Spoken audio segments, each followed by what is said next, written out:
Hello again, Internet. Thank you for joining us at Extra Attack. I am your DM, Tyler, reporting to you again from the future. Today, I'd like to remind everyone that it is the final day of my beard contest. So, by donating to Shatterproof, you can decide what I do with my facial hair. Every dollar is a vote towards a facial hairstyle of your choice. Currently, I'll put up on the screen right here what the standings are at the current time of me filming this. But who knows? Anything could happen in the last 24 hours. We'll have more info on that as we get into break time. That's about it. Reminder to follow us on all the social media accounts at Extra Attack RPG. And please enjoy tonight's episode of Dungeons and Dragnets, Rexxentrum Nights. Previously on Dungeons and Dragnets, Rexxentrum Nights. Chaps went somewhere. Who knows where? You all went to the Cobalt Soul and met one Udalafon. Also met and Jarrell. Don't discount my boy Jarrell. Jarrell Tiernamont. I wrote a last name for him. That's right.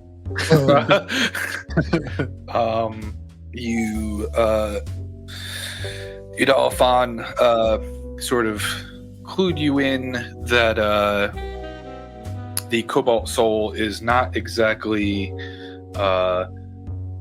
super tight with the crown, and then offered to help you research this Goldfang business, as they've got all the books. Sorry,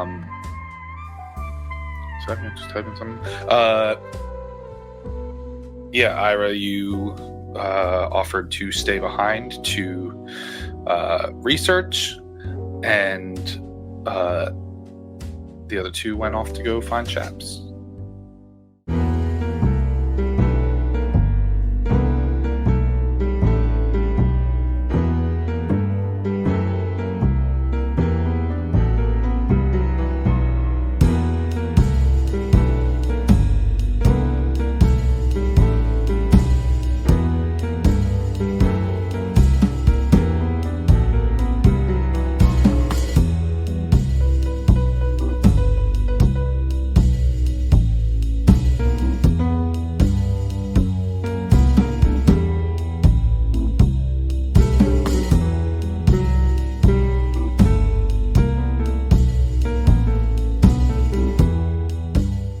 Chaps, as you're leaving this tower, and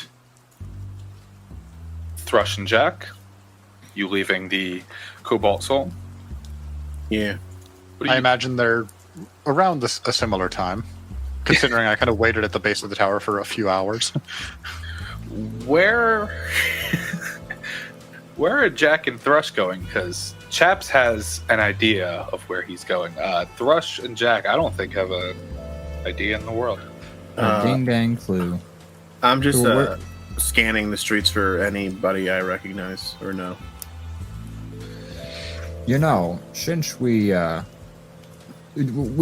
someone gave us an idea of where we might want to look the last session, didn't they? Didn't someone go like, you should try? No, Udala said that they would offer to keep their expositors sort of peeled in their normal dealings throughout the city. But you guys were like, nah, we'll figure it out. I'm pretty sure I just wanted to make a quick trip to see if I can get some eyes looking for a boy. Roll a perception or investigation check, I suppose. That's a 22 there, guy. Okay, let me roll. That's perception, by the way. Let me roll something. To find out who you find. The chance die. There's a couple of options, but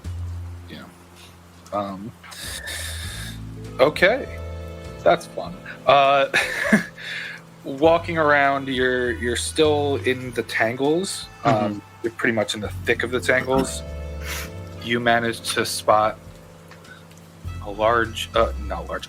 I went like this and said large. A small, a small hooded figure. Is Beetle again? It is Beetle, your little goblin friend.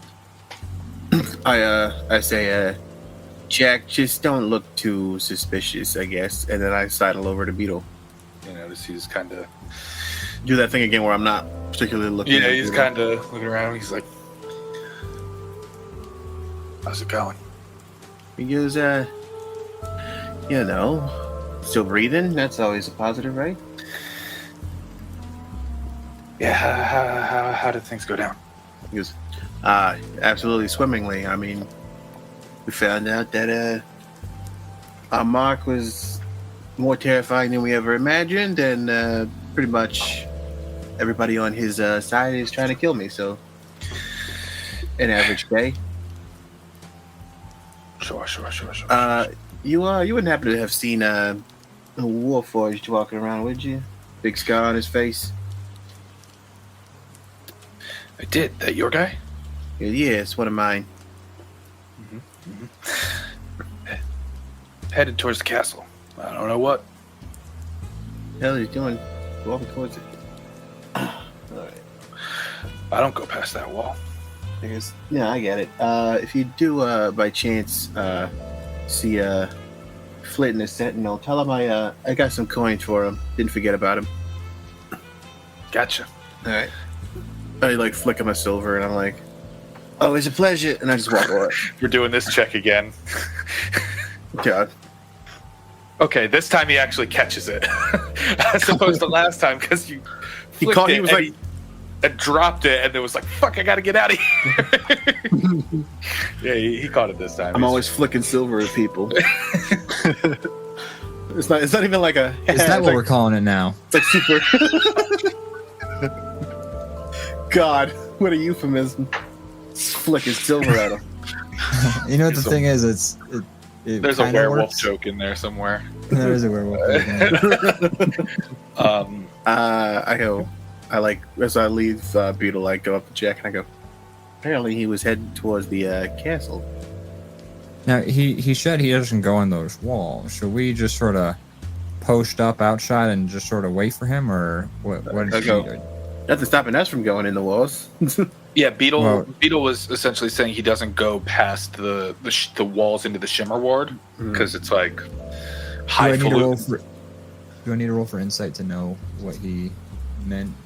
I by mean, that you didn't exactly? you didn't see the interaction, but I can give you the lowdown on that. He's a goblin criminal informant. Like he's got no need to go to highfalutin society where they're going to be like, "You're a goblin, execute him." You know.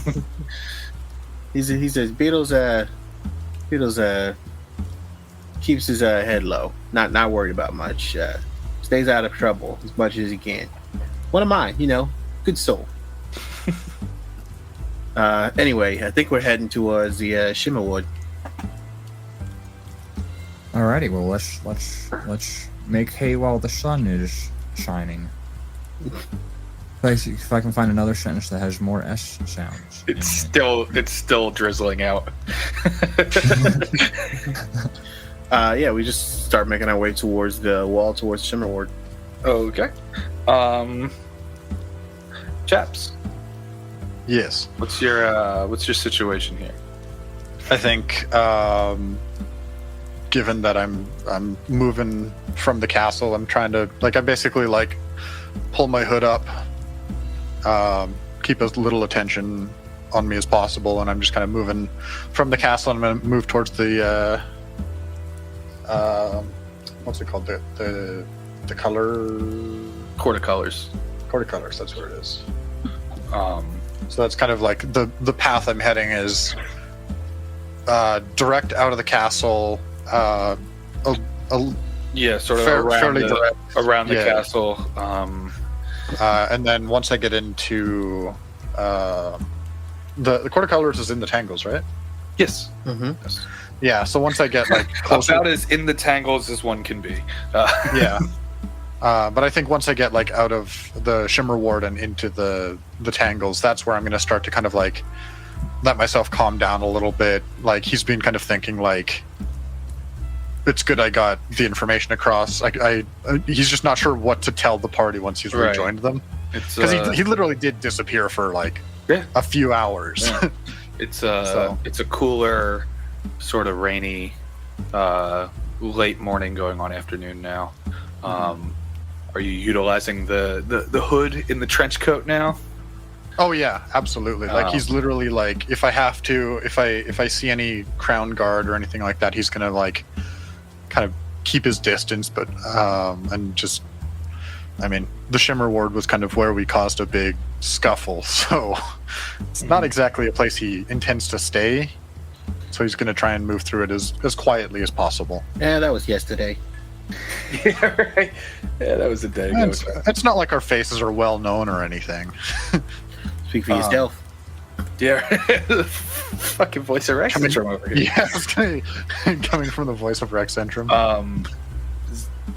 So, do you want me to do a stealth check to kind of move through the city, or? Yeah, I'm cool with that. 25. Yeah, man, that hood. I know the city well. That hood from Gideon does wonders. We animate this as just like him going past the building, and then like 2 seconds later, he's like 20 buildings away. Like, yeah, just a break. Yeah. A cart goes by, he just vanishes.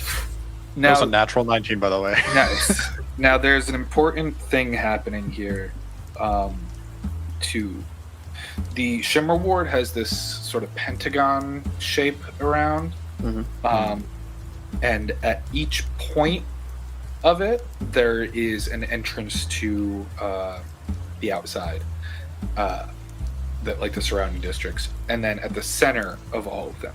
So, the way you're heading, you could go down to the closest, most direct entrance would be what's called the center one along this wall, but there's also a north and south one as well that you can pass through the gate. Most of the time that you all have been going through, you've been going through this center entrance, as it's the most direct to Legion Mill, but the choice is yours. And normally I wouldn't even get into asking this, but Thrush and Jack are also heading that way. Yeah. So. Yeah, I think I'm going to be heading away from... like, I don't want to go through the same one that we went through last time, because I don't know if those same guards would be posted there or if anyone might recognize me. Yeah. So I think I'm probably going to go more towards the... I guess the more northern one, and then just kind of take my time moving through the tangles. So you can go north along the castle and kind of just go the entire length of it that way instead of having to go down and then back up. Yeah, I think that's what I'm going to do, is kind of follow more of the castle walls. Yeah, and you pass by a location that we haven't gotten into here because no one's really needed no one's had much interest in it or need for it, but you pass by the Soltrus Academy, this large, like, college campus almost of it's a magic school essentially. Yeah, it's heavily guarded. It's kind of the, aside from the castle, it's like the pride and joy of this city. Going around, keeping a bit of distance to stay away from all those guards and stuff. You find your way to the sort of western gate there. Jack and Thrush, what are you all getting into? I guess we're heading to the Shimmer Ward. I guess we would just straight head towards the nearest entrance to get there. Yeah, the nearest entrance is the one that you slept some guards at the night prior. Unless Jack says anything otherwise, I feel like we would just head there. No, let's get distracted. Let's do a thing. No. Tyler, come up with another bar. Hey, I'm gonna go to a underground fight club. Do you have any of those around anywhere? Yeah, I deserve that. For context, I did that to Ian one session. He brought us to a city in his campaign, and I was like, I want to go to the fight club. And he was like, hold on, give me like an hour to set up this whole side distraction. And then he won. He won the fight. I did. That's Goliath. Nice. So, You're nicer than me. I would have just made his opponent like 10 times his size. Beat him The near opponent death. actually should, like, it was actually pretty much a miracle that he won, because the opponent was knocking down that temp HP. all right. So, coming up on the sort of central gate that you both are used to. I roll something here. Okay. There is a sort of cluster of guards just kind of packed together right in front of that gate. Is there still normal foot traffic through it? Or like... Roll perception. Like I said, it's a bit of a quieter day in the city. That's a 13. Even with the 13, it doesn't seem like there's much foot traffic there. I nudge Jack and I go, it seems they have security of it. Yeah, it's almost as if they're responding to a recent disturbance. So where we are, so the entrances into the Shimmer Ward, you said are there 5 or are there 10? Like there's one at each point. You said there's one halfway There's between. 10. There's 10. 10. So you're at the halfway between the sort of north and southwest. Okay. I guess I turn to Jack and I go, I guess at this point we just decide we're not going to go through this one. Do we go north or do we go south? Well, which one's closer, north or south? Or are we just like smack right in the middle of the two? Right in the middle. Shit. Should we split up? Should we? You take north, I take south. Yeah, let's have everybody fucking split up. Yeah. Let's make this easy for Tyler. I'm not sure that's a good idea. I'm the only one who's got the contacts on the streets. I don't want to separate and then have to find you later. All right, then I just say hi to Chaps because he's right there, and I decided that. Hi, Chaps. He's still in. Hello. Oh, see, it worked. Okay, so what's up, fella? What you been up to? Super stealth. Which direction from this entrance? Which direction is closer towards Richter's office? North. I imagine their office sort of closer to the academy. I begrudgingly go, maybe we should go north because towards the closer we get to Richter's, the more likely it is for us to get in real easy. I guess that makes sense. Unless, the cap decides to arrest me for participating in a massive brawl last night. But even then, I think my pull's a little stronger that way anyway. I guess we'll head north towards the entrance towards Richter's place. Okay. Getting north. Chaps. Because I gotta justify which way I go. Yes. No, it's really clever thinking, and it was exactly what I was had in my head as like best case scenario. You know how you have best case scenarios for players and they rarely do it. So, Chaps, you are getting closer to this gate. It seems sort of normally guarded in that there's a pair of guards there. Can you roll me perception? Sure. 9.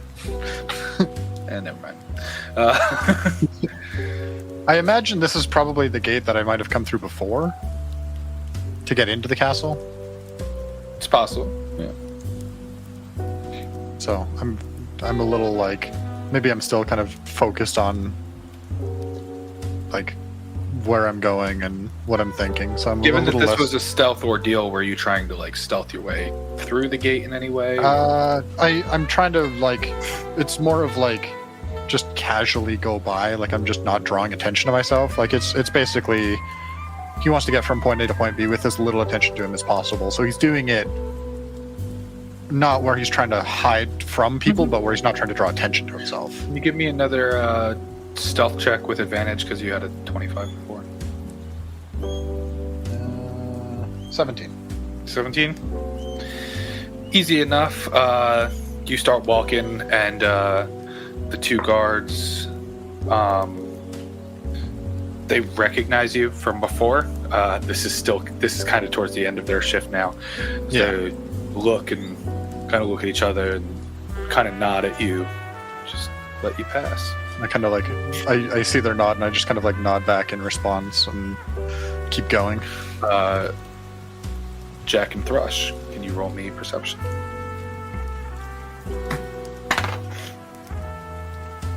It's only an 8.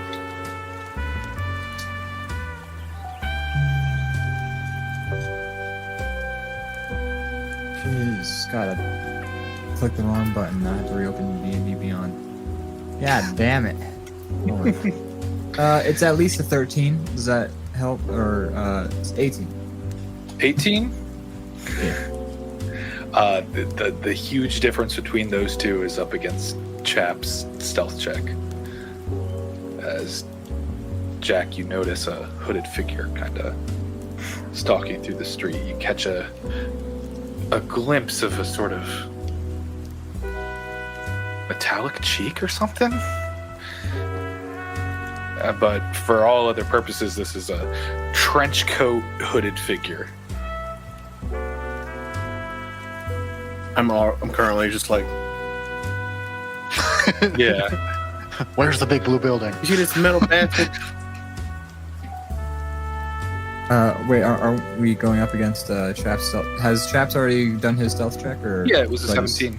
Okay, so I see a hooded figure with a potential scar on the cheek. Well, no, because You just see the like a left glint cheek. of So metal. yeah, you would kind of get that. Shay, what about that fellow over there who's acting really conspicuous out here in the middle of a crowd wearing a big hood? It's raining too, by the way. Like, Okay, There's well, the probably hood makes other more hooded sense. Not unlikely for us to see somebody with a hood up. Can I? I'm trying to think of what to do to get his attention. Hey!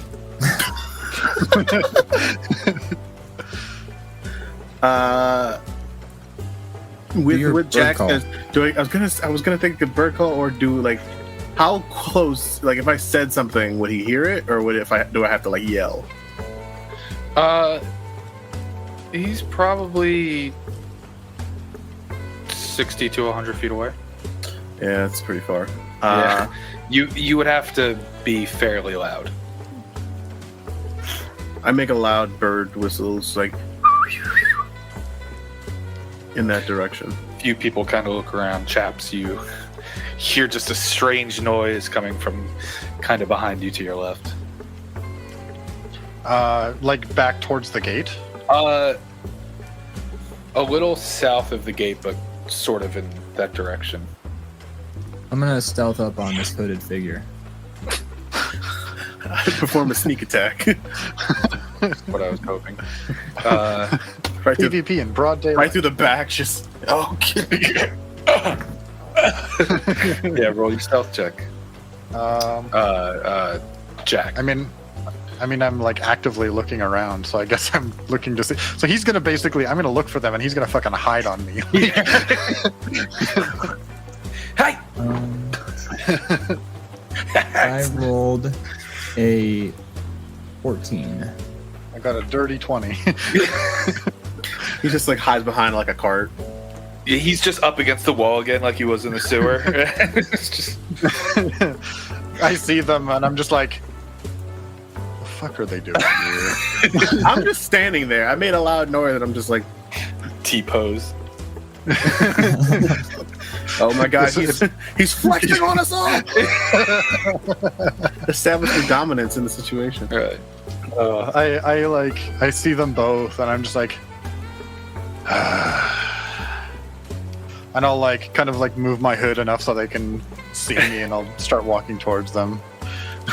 Like I keep my hood up, but I'm kind of like, just kind of like pull it up so it's like it's me. yeah. And I start walking over, and I'm like, thought you'd be over at the Cobalt Soul.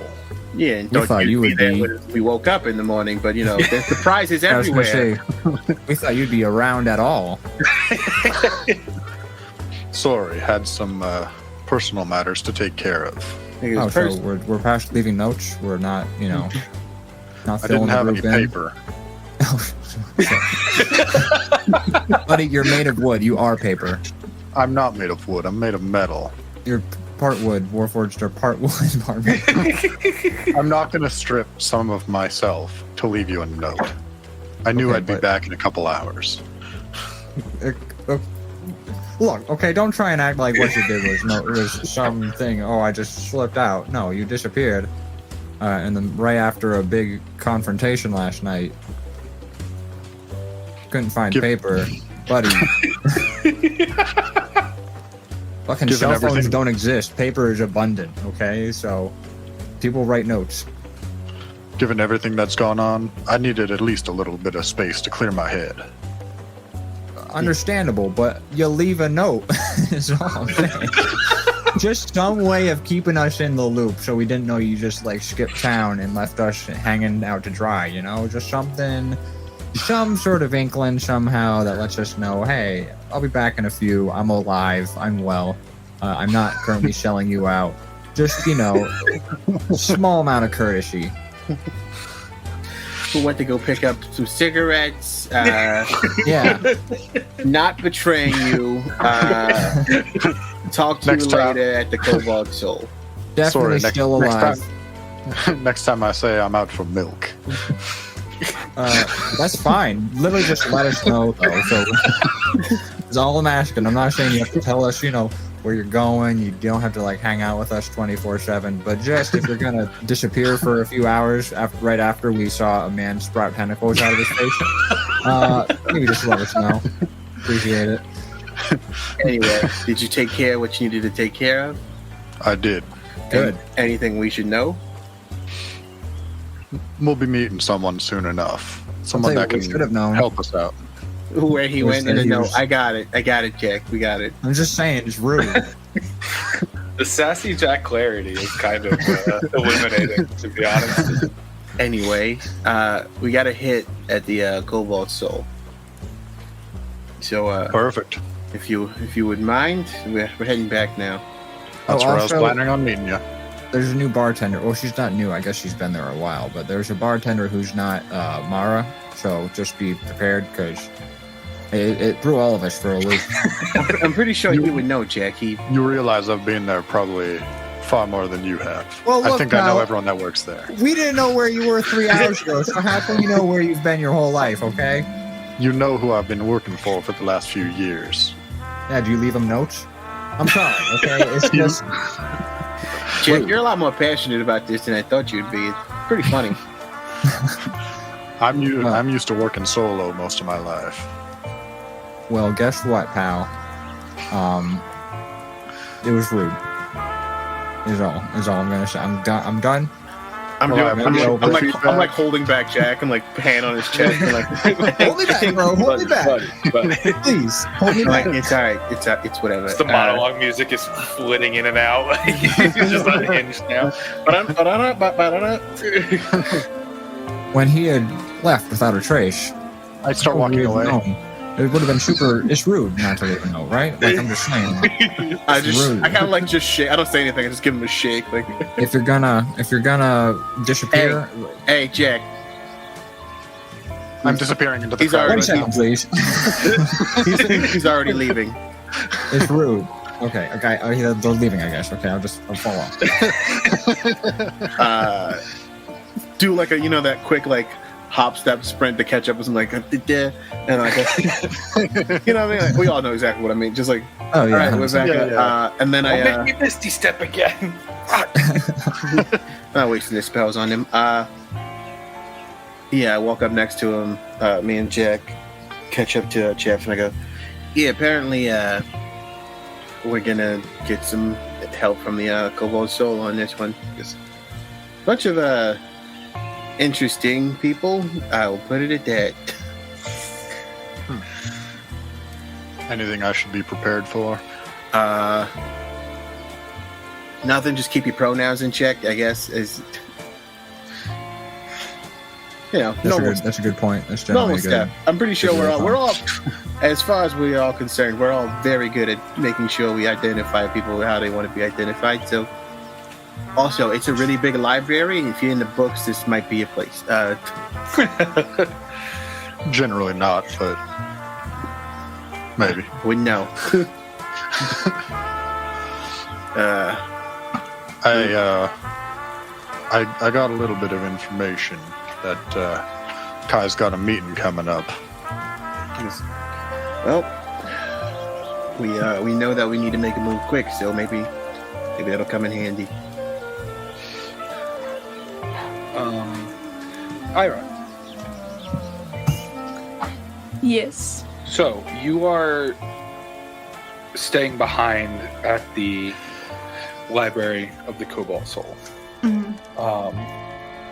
As Udala has accompanied you into the main library again,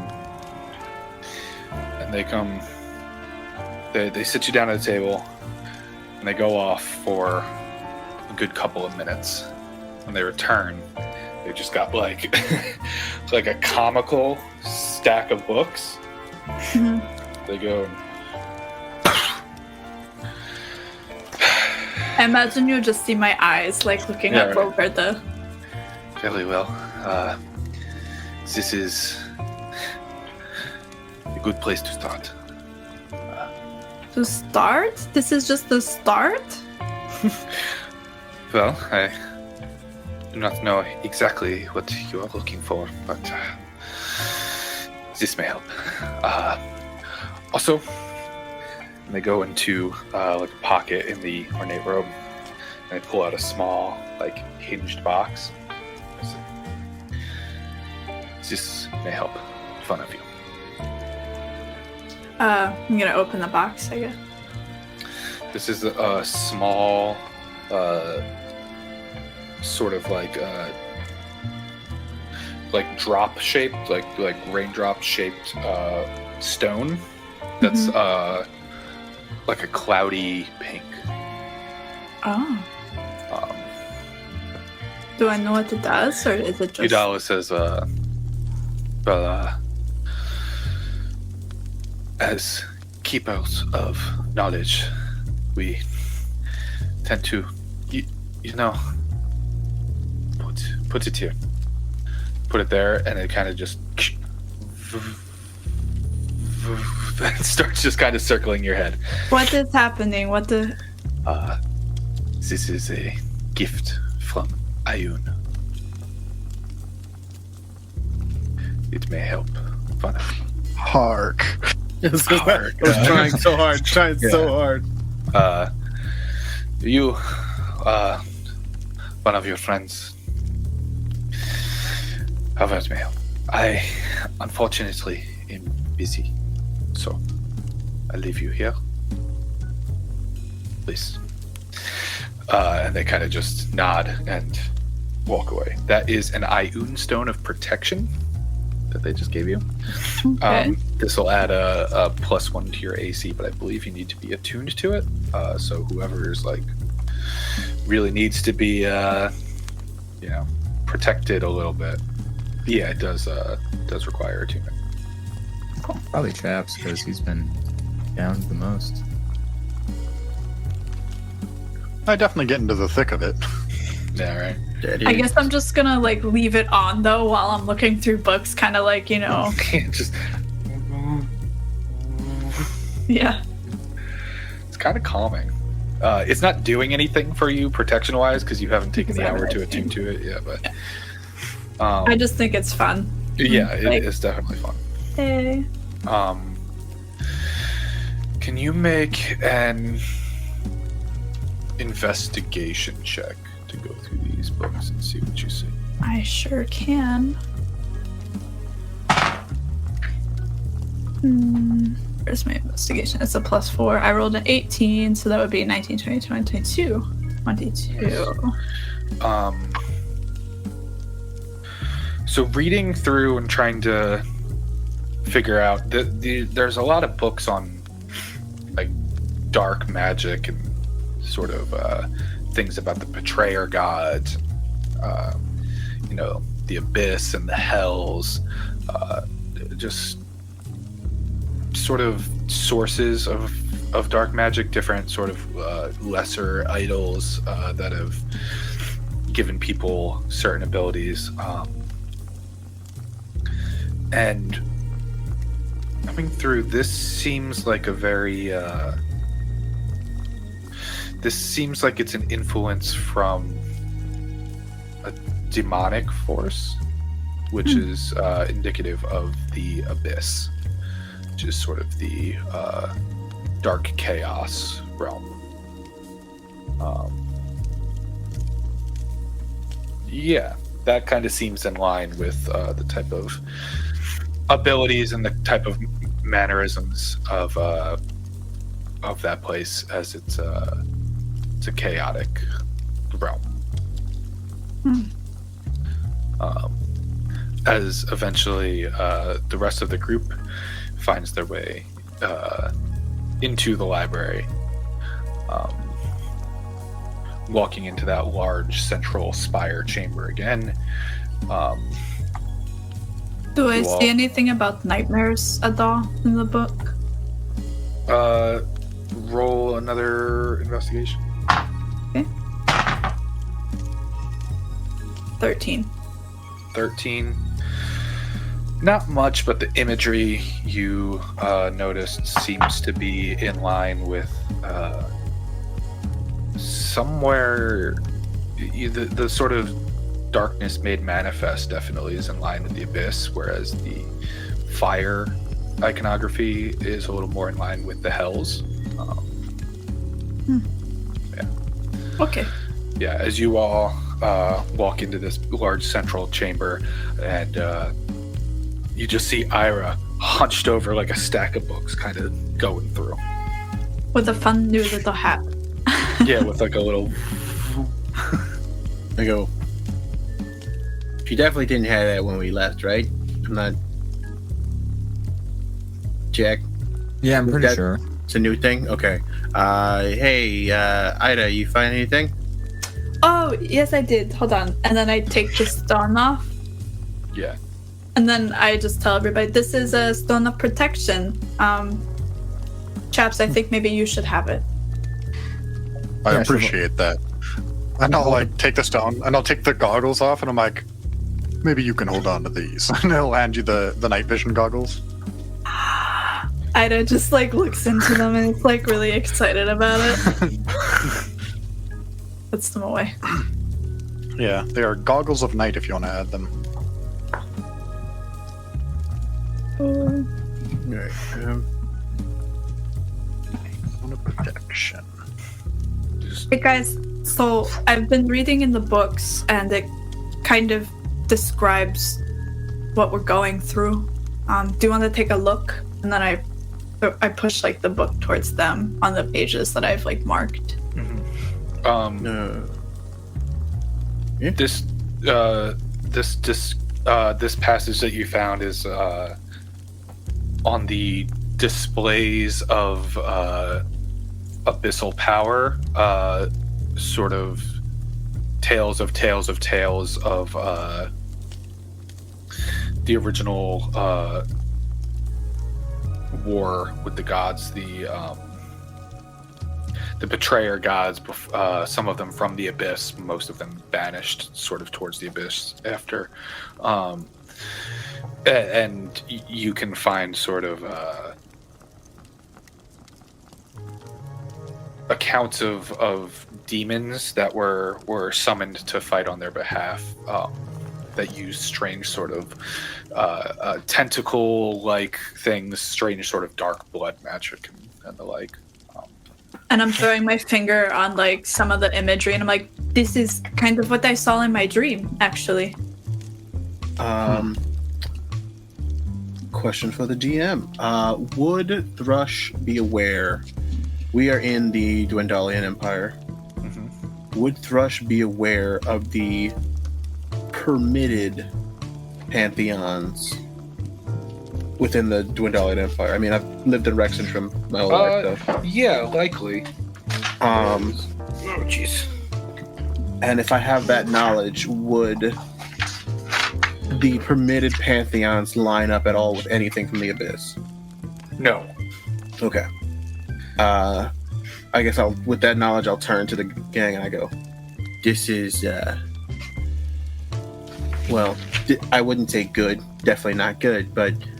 The permitted pantheon is Erithus, the Lawbearer, Bahamut, the Platinum Dragon, Moradin, the Allhammer, Pelor, the Dawnfather, Ioun, the Knowing Mentor, and the Raven Queen, Matron of Death. So hold on. Raven Queen, Ioun, through all those out.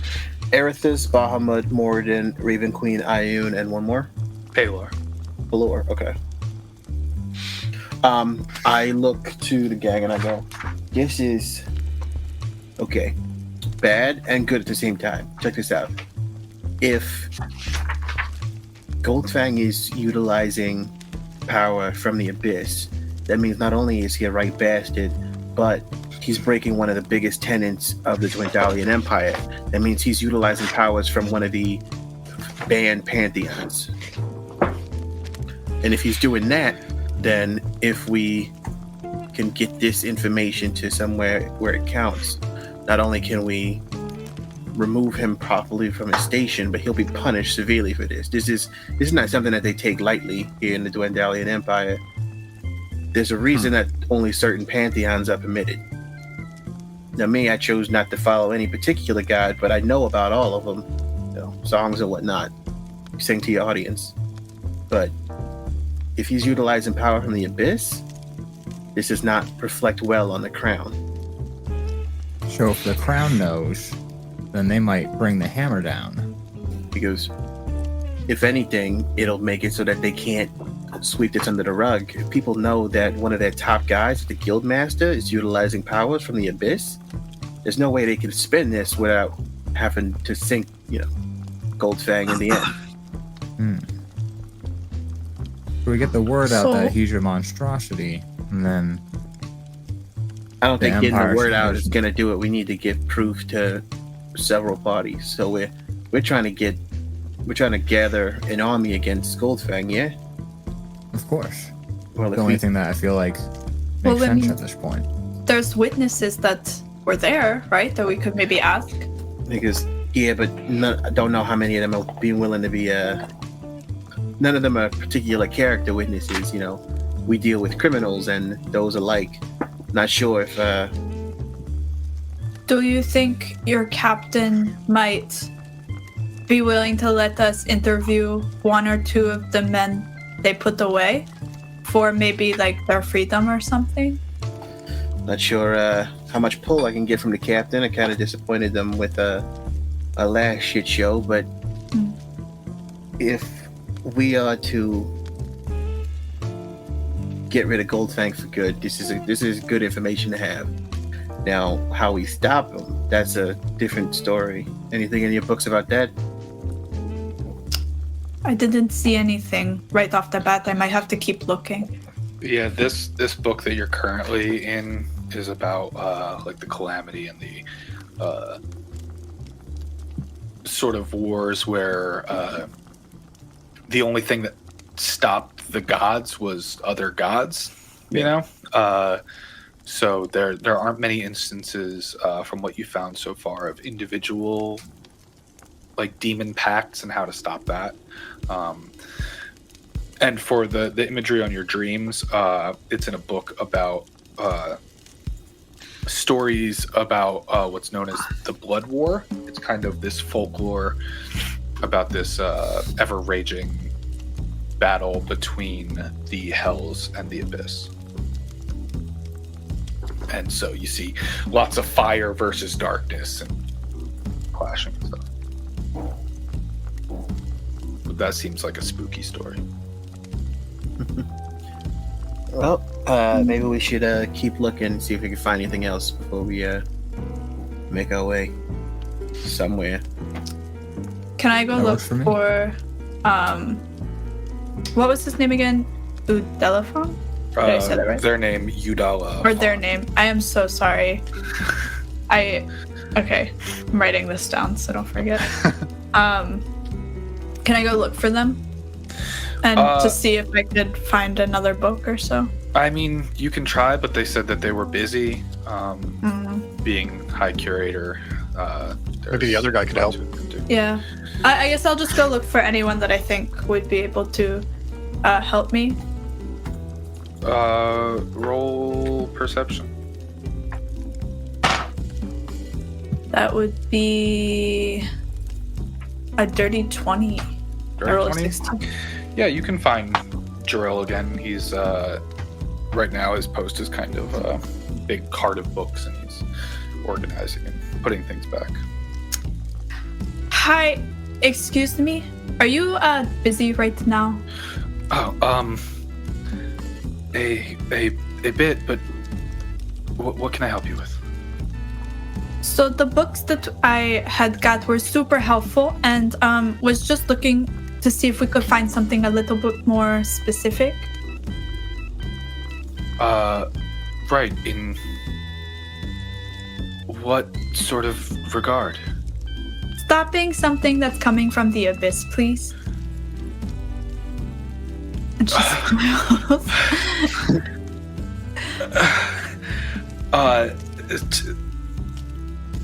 Okay,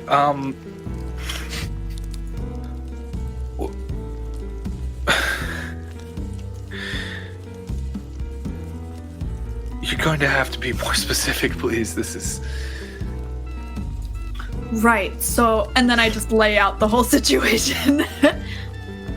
And then that's how we got here, and now I need a book to stop this spooky man. No, I mean, you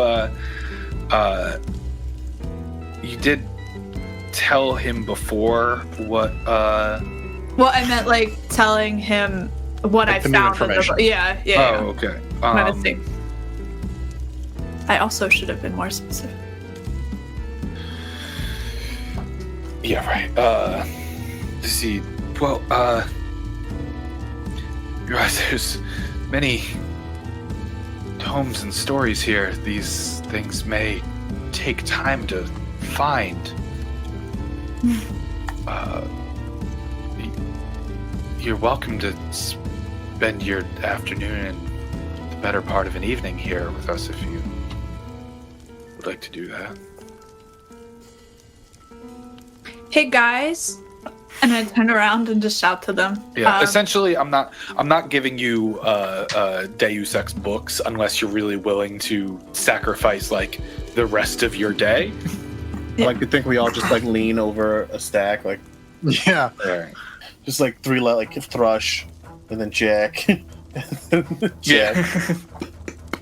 So it looks like we're going to have to try to find the book.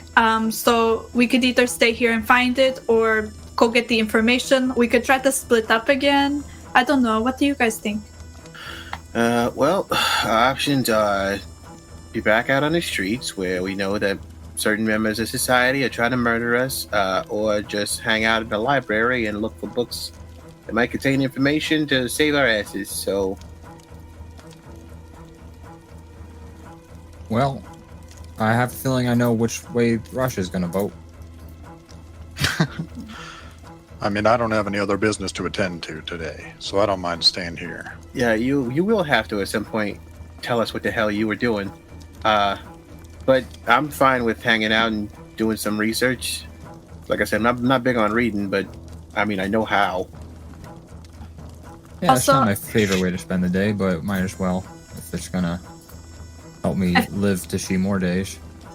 I feel like we can't go, like, get people to join us anyway if we don't even have a plan set forward to do anything, you know? Yeah. Yeah, I think that's fair. So books it is, and then I turn around and I'm like, we will spend our day here. Thank you so much for the offer.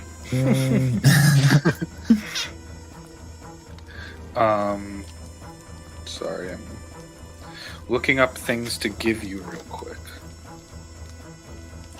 You're all spending the day there. I know that you had intended to go to Gideon's at some point. Mm-hmm. Yes. Are you still doing that, or are you literally spending your whole day and night at the library? Because Well, I could just go to Gideon's if it's too much trouble. I just don't The want others wanted to go there as well. Yeah, I'd also Yeah. like to go at some point. How about we take a break midway through? We'll go to Gideon's before, So we'll spend a couple hours here, and then see come what back. we find, and then Yeah, go there we'll and then come back. do our research, go to Gideon's, stop by a Wawa, come back here, read the books. Really, It's not healthy to keep staring at books for too long. So a nice little fun break will be good. there's Maybe we just a can pick up wizard some- in the corner fuming at that idea that it's not healthy to stare at books too long. let's go. I just like to see the wizard. I'm like, Well, it's not healthy for us. We are not people who read very often, so my eyes might get tired. And more of an oral storyteller, if you know what I mean. Who of us, raise your hand, who of us has read the most books? Because I have read maybe a book in my life. Honestly, I'd and probably... you're a private investigator? Yeah, it was a private investigating book, actually. I got street smarts, okay? I don't got book smarts. Yeah, come to think Wow. about it, when you were all at Jack's office apartment, there were bookshelves, but as Thrush pointed out, there's just nonsense on there, like Yeah. like 50 gold. knickknacks. That is Yeah. so impressive that you read one book and just encompassed the whole thing and led your life as a private investigator. I like It was to think really that it's inspiring. I can Did think you have that to read it more than once? Oh yeah, I've read that book cover to cover, maybe like twice. It's I like to think that the book was The Adventures of Jack Hardname, and he's actually some It's a other book I guy wrote. he's just assumed the identity of a book character. Oh right, yeah. Well, read this- maybe somewhere in this library we can find that book and confirm that theory. Well, that explains the inner monologues. The crazy thing is, it was a Hardy Boys. Jack Hardname was the bad guy in it, and then he dies at the end. So it's looking real bad for me if we're lining things up with the events of the So book. you just kind of picked up the social security and was like, okay, well, fuck this guy. Yeah, I got the name and then I finished the book. It was kind of like, oh, jeez. My To real answer name your- is Jefferson Airplane. Well, from what you told me about Rexxentrum, the crime city, it makes sense that you just are making a, what is it, fraud? What is it, like name fraud? Person fraud? Oh, Identity theft Yeah, Identity theft. of a fictional person is the lore that we're building up right now. Ida hasn't read Wait, a how book serious in. are we about all this riffing we're doing? But to right answer now? your question, most likely the one who's read the most books, oddly, is going to be me or Chaps. Seems more likely of to the- be you. the- I do some reading, but not a lot. Yeah, probably me. Honestly, Yeah, I grew up in the village. I don't know. But who? like I said, which is sad because I still don't read that much. But to be the most well-read here, that's that you're setting the bar low, and then it's Honestly- it's a game of t-ball. We're not really playing. I think, given this morning's events, I think Ida's the most well-read. I was I mean, reading my second She's book. got like a stack of books in front of her. Yeah. Yeah, was I reading read my the most second books book. out of all of you today. Wow. Jeez, that's good. I was reading my second book, and then that's when a brick crashed through my window. I just started. I was like, all right, let's do this thing. And then, Crack your spine and Definitely, then immediate glass shatter. yeah, exactly. Definitely a sign from the universe, like, maybe not this one. Don't Not read this- books. Yeah. Not like don't read this book. He just took it as never read books Nope. ever. Yeah, let's do some studying. Yeah. Better hope there's some pictures in it. Guys, I'm scared. There's a 50% shot that a brick will crash through a nearby window when I read this book. Everyone roll investigation, and also tell me, like in the Google search of this. Ooh, I see that thrush It's in that face. one, it looks like. That one. I didn't roll much One? better. In the Google search of this, what sort of key terms are you looking for? What are you picking out? Because I'm not. There's not a book that says this is what Goldfang is doing. So you have to kind of be a little more clever about what you are looking for precisely. Well, with my roll, I'm looking for scary tentacle man. Slender Man. No. I got a 4. I got a 7, and I'm looking for Abyss. Well, Oh my altogether, I rolled an 8. I did roll an 8. So. I'm gonna look. I rolled an 8 as well, but I have a -1, so. I rolled a 4. I have a +4. Creatures of the Abyss. I rolled a natural 1 plus my investigation, which would be a 4 total. But I'm assuming, if I may flavor this in that instead of just failing outright, I get distracted looking at books that have like old songs in them. Ooh. That's a good, like. Sorry, go ahead. I was just gonna say, I think my search would probably just be like tentacle, like scary tentacle or something along the lines of that. I rolled a. In the hentai section.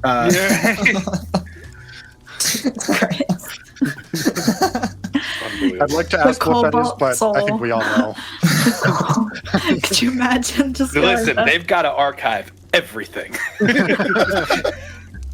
It's not a complete library without, It's an unfortunately large section. It's a bunch of book nerds. What are you talking about? Yeah, what else are they gonna read?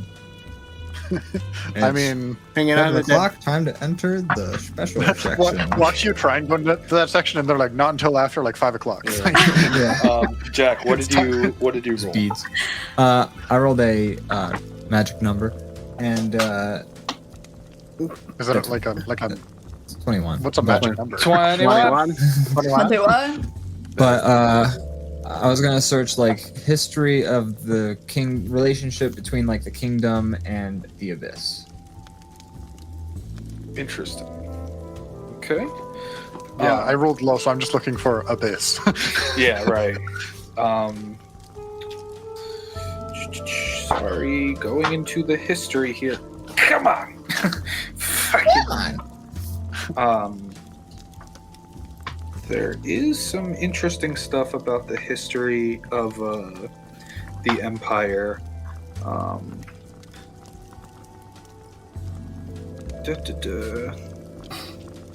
The king is an abyssal being. Yeah, Gasp. right. No. No, there was you find some sort of teachings about the pre-Dwendalian Empire, which was known as the Jewelist Dominion. There was sort of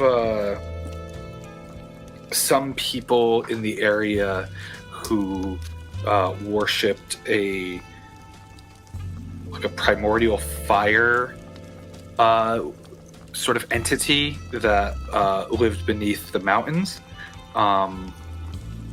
That was those people were kind of all taken out by the Empire once it rose as the Empire. And you can also find a sort of it's kind of vague, but there's some sort of shadiness about the Cerberus Assembly or the beginnings of the Cerberus Assembly after the fall of what's it called? There's a elf town that I'm Molismere. Sorry. After the fall of Molismere, there was an elf influx towards the Zemni Fields, which is the area that you're in right now, which started sort of the Cerberus Assembly. And it seems like there's a vague sort of, not time jump, but there's a vague sort of jump in the influence of the Dwendalian Empire that seems a little strange and funky, that happened maybe 750 years ago or so. EIRA, what did you roll and what were you looking for? Tentacle? Yeah, I was looking for tentacles, and I rolled an 8 altogether. You find in a book references to a lesser demon that was in service of Lolth, the Spider Queen. They were called Yawklaws, and they are depicted as like almost like slimy trees, essentially. Imagine if like a tree had been broken in half, now turn that like yellow and like slimy and put a big eyeball in the center of it, and these branches kind of start to twist and turn into like tentacle-y type things. Oh, disgusting. Yeah, they're very fucking weird. There's a few different images of them, and they're all kind of in different like positions or shapes a little bit. Some look more like rotting trees, some look more like melted candles. Do anything look like the tentacles on the man that I have? These are all because I was up and personal with it. Yeah, like, these are all distinctly yellow in coloration, yet the sort of tentacles fit the description, whereas the tentacles you saw from Kai were less like an octopus hand and more like a thick vein kind of latching out. So there may be a similarity there, but it puts like a mark in it. Chaps, you were just looking for general stuff on the Abyss? Yeah, I think he would be more inclined to head towards anything that's more like reports on interactions with the Abyss, or people that have like, I don't know. Because I mean, if they catalog everything here, he'd probably go more towards like anyone that's reported things or any sort of like official documents. Well, so you've been kind of given access to a lot of this library. There are still restricted sections though, so they catalog everything, but there are places like you're kind of on the edge of like what they'll just allow anyone to go through. Given that Udala has kind of given you some permission, but also there are things that need to be kept secret for reasons. Of course, yeah. So, roll a d20 for me. 3. 3, you can find a couple of books on the sort of like folklore about the calamity and the war that went down that led to the divergence, as it's called, where the gods sealed themselves behind the divine gate. You also find a few things on like betrayer gods. Okay. Yeah. I think anything specific about the betrayer gods that stands out to me as I'm reading through? In regards to what you're describing or looking for? Yeah. Like anything I can draw a connection to what we've seen or experienced, and like see if that's where the connection is maybe coming from.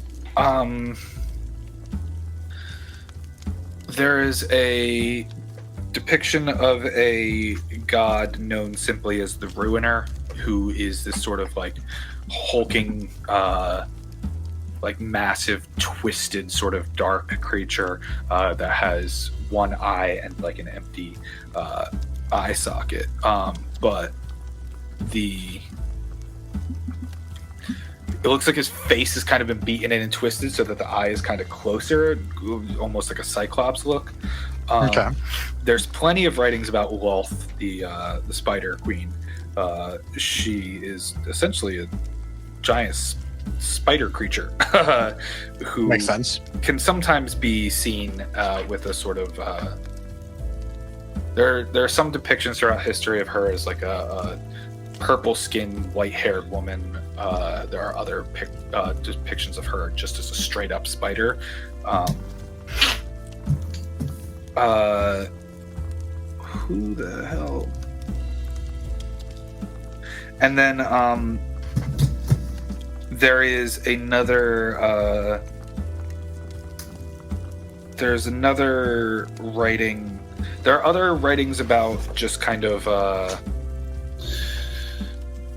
things that were clearly sort of gods, yet they were like amorphous sort of manifestations of darkness. There's not really much to say on those, given that this was almost 1,000 years ago that this had transpired, you know. Gotcha. It's like rumors and bits and pieces of right, and it's kind of very vague, the descriptions of these other gods as sort of like twisting folds of darkness and stuff. They're not named. They're just like entities, basically. Essentially, assumed to be gods. They were also sealed away with this ritual, but that's okay. Yeah. Thrush, what you looking for? I was also looking for stuff about the Abyss, but I rolled a natural 1, which is a 4 total, and I've been distracted and started looking at songs about, like, I don't know, ancient cultures, probably. Just like anything, not, but yeah, like when you're really focused on one thing and then you're just like, oh, what's this? Right. And then you're like, time just goes by and you're like really just like in the wrong book entirely. Yeah, right. Yeah. I like to imagine that there was also a period of time where like you would read a paragraph and then you'd be like, wait, I didn't even. What did I just read? Gotta read it again. You start reading the same sentence over and over again, same sentence over and over again, same sentence over and over again. That's right. I still got a bone to pick with you, Lemony Snicket. That shit was annoying. Dude, right? That was like 3 pages. It was 3 pages, and I was actually falling asleep while reading it, so it took me like 2 hours to read 3 pages. Hypnotic. Yeah. Those kids used bread to break down a prison wall, man. So, yeah, you're all kind of reading and researching and learning about the nature of the Abyss. Yeah. What's the discussions to be had? Hey guys, I think I found something that kind of looks like the tentacles. Just gonna push the book forward into. I imagine we're all sitting at the same long table. Yeah, we've like gathered at a table with all of our books and findings. I just kind of go, well, I got nothing. I mean, got a little bit of information on some of the what were they, the false gods, the betrayer gods, the betrayer gods. Hard to make much of it. I mean, I'm sure most people have heard of them, but I'm not getting too much more information out of these books. Those tentacles do look vaguely familiar. He's like thinking of being attached to one. Yeah. Yeah, right. Roll for PTSD. Natural one? No, just kidding. Oh my god. But yeah, this is very interesting. Maybe we should try, to look for more, like what are the weaknesses of these things, Like maybe we could look at like in the Abyss section with weakness or... That could be beneficial. Do we want to take our break now? That seems like a good plan. Head over to Gideon's.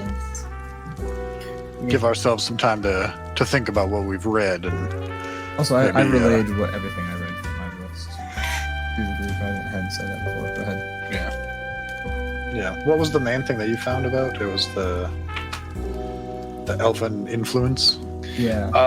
After the fall of Molismere, there was an elven sort of influence into the newly forming Dwendalian Empire, and the Cerberus Assembly, which was named after a much more ancient organization. After they kind of hopped into play with the Dwendalian Empire, their influence kind of overnight seems like it jumped up a little bit. That's weird. Because It's weird. you're telling me there's a gap in between them arriving and then they're just the top dogs all of a sudden? It does seem a little bit weird.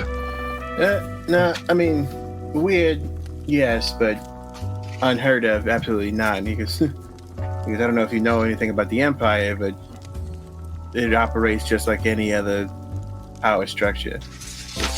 You gain power, but at the cost of everybody else around you, so... What do you think Sounds places like Rexxentrum can exist? Because Sounds like they were filling a gap. a gap they most likely created. Yeah. Very most possible. certainly. Because when you mentioned that they, well, I don't know.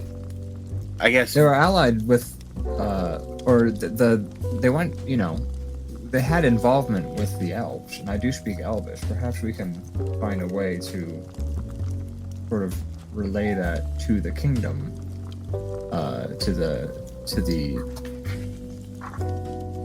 Jesus. I think he's the wrong guy to talk to right now.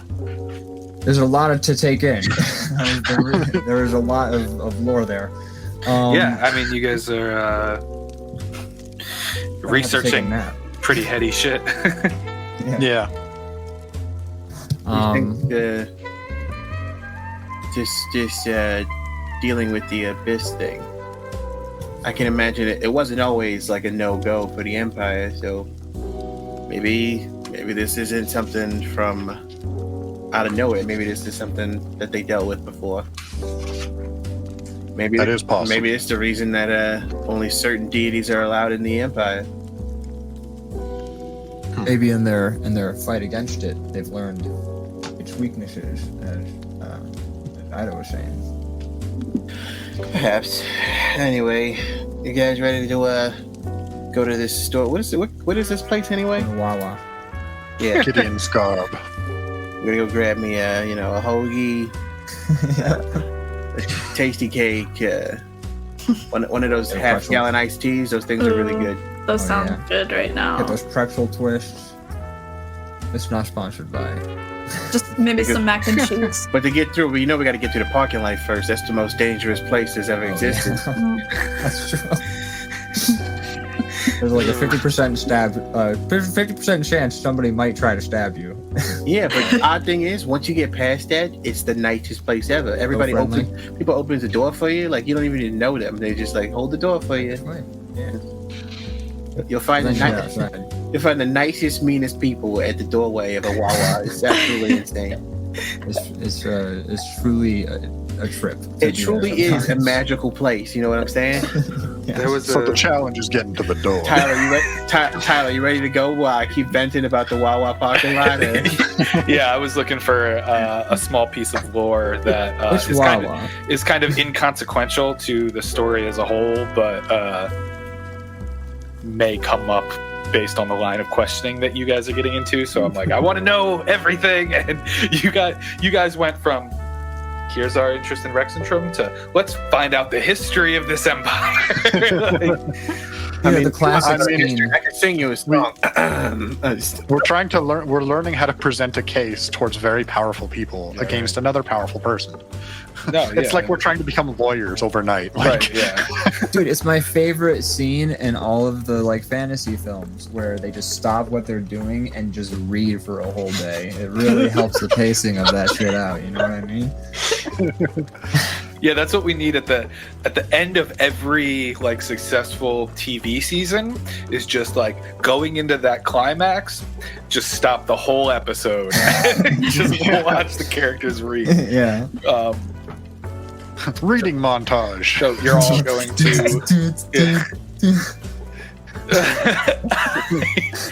you're all going to Gideon's Garb. Yeah. That is in the Vigil Circle. As Gideon is a little bit more. Gideon has an actual shop. He's not a. He's not a merchant. Yeah, he's not like a street merchant. As you,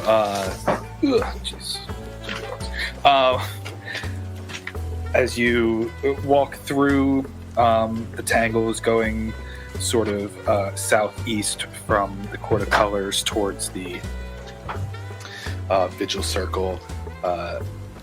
With CHAPPS and EIRA leading the way as the ones who've been there before, you find yourself in front of the same storefront with the two windows with some sort of mannequin clothing inside with a sort of wooden sign that's got a purple with like a gold trim which says Gideon's Garb on it. As we're Is it still raining out or is it cleared up? It is raining still. As we're walking, can I do a perception? It's a drizzle, so it's not like a crazy. What are you perceiving? I'm trying to see if I find a flit or a sentinel. Okay. It's a 7. No. Yeah. I got a debt to pay. I don't like owing people money. Alright. Off to the clothing store. Alright. What's everyone doing as you get outside? Are you going just straight in? Yep. I don't see why not. Yeah. I was talking about a coat the other day. Yep. Browse for a coat. As you walk in, you can see the same sort of shelves lined with different clothing and different sort of racks with colorful pieces on display with the glass countertop. And then there's a door kind of going to the back. As you walk in, there's no one in there, but there's kind of like a bell that the door hits to So you get the little ding ding. Yeah. As soon as I open the door, I just yell, Gideon! 1 second, darling, 1 second. As then you just kind of see the doorway like open, and you just kind of see like fabric fly one way and then fabric fly another way, just kind of across the doorway. As then walking out, this time in like a red like robe, with a black like loose sort of chest button down shirt and black pants, is your friend Gideon with dark skin, like purple eyes and the braids kind of hanging down. He says, isn't it my favorite customers? And looks right at you, EIRA, and says, my dear, what happened? So there was a problem. Not with anything you gave me, it was wonderful. But excuse me, my manners. Hello. And it signifies to Jack and Thrush. I am Gideon. Please, if there's any way I can make you more distinct, more dramatic. I point to Thrush and I say, Thrush, songbird of Rexxentrum. I look at him and I go, wait, are you introducing me now? He goes, yes. And I'm Jack. While they're doing their bit, I turn to EIRA and I'm like, maybe this time we should look for something a little more stretchy for you. like still kinda tight because I like to show off my body. I'm sure he's got the fabrics that we need. I noticed the armbands are still intact. This is good. Yeah, I'm actually quite shocked because sometimes I turn into a big wolf. Okay. And I need like a shirt that is cool with me doing that. Darling, why didn't you just tell me beforehand? We could have saved you a lot of trouble. I didn't know that existed. I've just been butt-ass naked after every time I turned into a wolf. It's so strange. I hate it. Of course. Hell, we were all surprised when she turned. I'm writing the a song about fashion it. Can't wait for anybody to hear it. The world of fashion is diverse and accommodating, and as interesting as you will allow it to be. Is that a dig at me? No, of course not. The brooding minimalist is an incredible look for you. It's all the rage these days. It served me well. You're all very monochromatic. Yes, what do you mean? I got two whole colors here. It's black, there's black, and then there's red. Yeah. Yeah, everybody really did choose like Jack's skin is so white it's almost like black and white. EIRA's gray, CHAPPS is gray, THRUSH is black. Hey, you I've said been well noir. aware. I know, yeah. You said, what do you want from us? And as I've covered those pictures, I've been like, this is tough.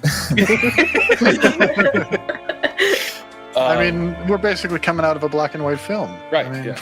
It's like Pleasantville. Anybody ever seen that play? Exactly. Well, any sort I of haven't seen that With play. with Tobin Maguire? sort of styles you're going for, similar to the sort of dress casual that you had before.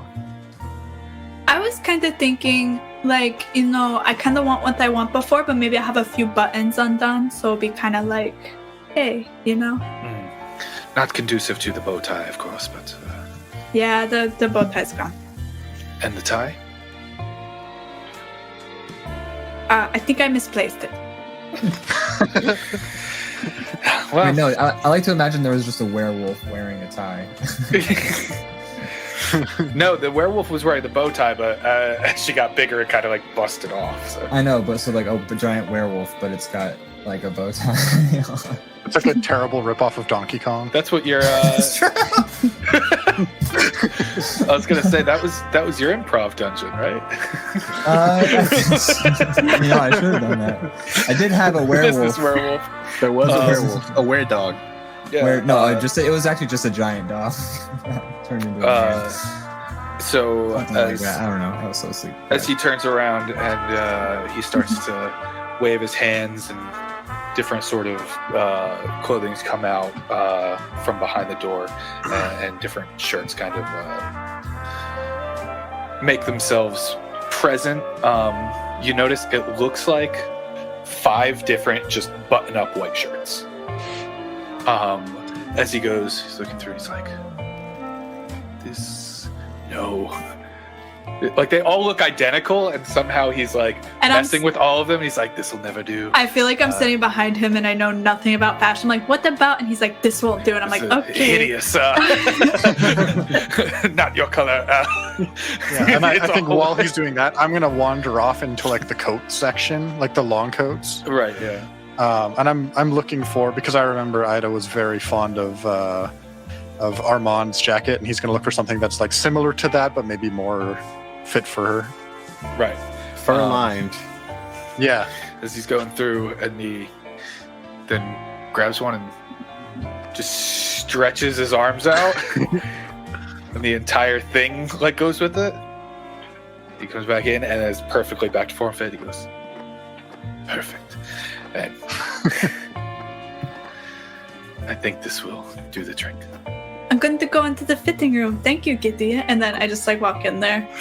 And you just feel like... I imagine you just go wolf for a second and then come back down. Well, so I was going to do that, but I want to explain it a little more. Okay, yeah. You just see me go into this tiny little fitting room, and then you just hear like a little bit of like ruckus, like me trying to like, oh, get that shot in the arm, and then all of a sudden you just hear, and like the fitting room doors and everything, they just move and bend sideways. Well, they're all the like the purple curtains, and they kind of just expand out. You just like see, and then you hear like heavy like wolf breathing for like a few like, and then it goes away. This is going to work. Thank you. And I like head over with one of the coats, and I imagine Gideon sees this like, no, not that one. Yeah. I just gave you a coat. Not for me. For her. She wants For something. her. Do you know Armand? Fur for when I don't have fur. I'm like shouting behind the curtain. She's looking for something a little fur-lined. As you say, like, do you know Armand? And you bring over the jacket, and he goes, he looks around, and he waves his hand, and then the door locks, and like curtains come down and cover the thing. Were you the ones?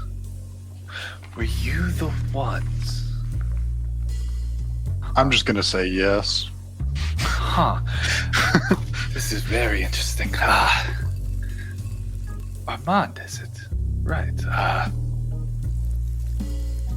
You were the ones at the drop. I walk out in this very awkward moment. Hey guys. I like my hands like goes behind me, and I'm just like gripping the like neck of my loot. I'm like, No, I fear I've made myself a compromising situation here. No, allow me to explain. Did you see, make the shirts? Me? No. Oh. Dear. No, I Thought I was onto craftsmanship it. That would be a twist. So, being that I have a storefront of brick and mortar, I am pressured into joining a guild of my trade. That makes me,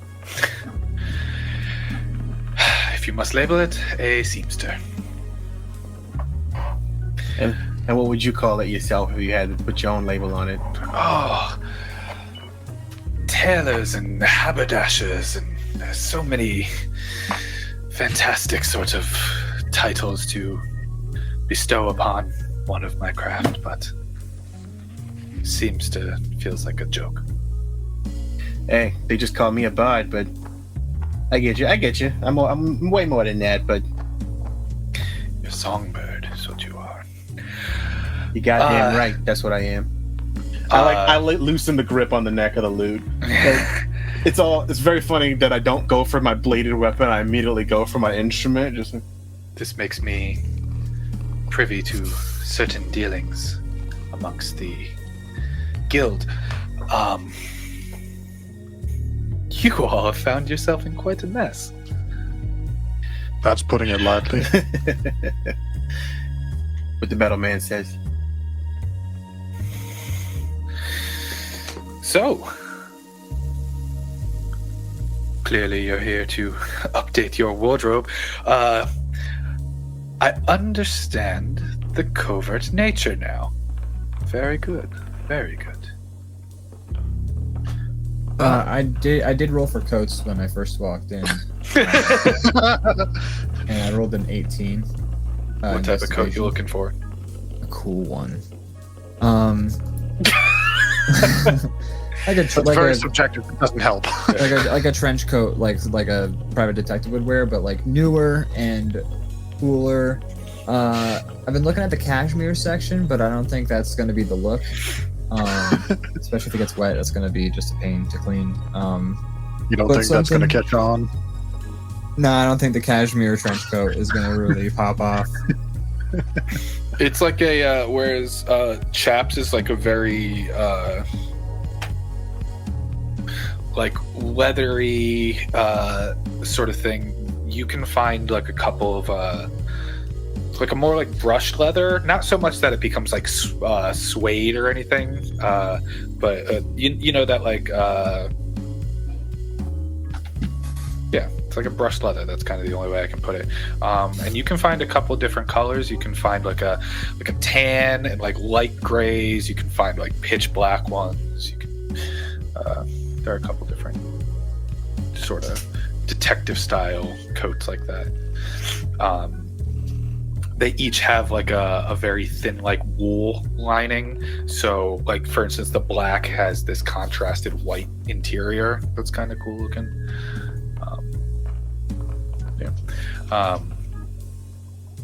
So is Gideon. I don't want something that's black and white though. Like I want something gotta be colorful so that if I have to ever draw any more pictures of these characters.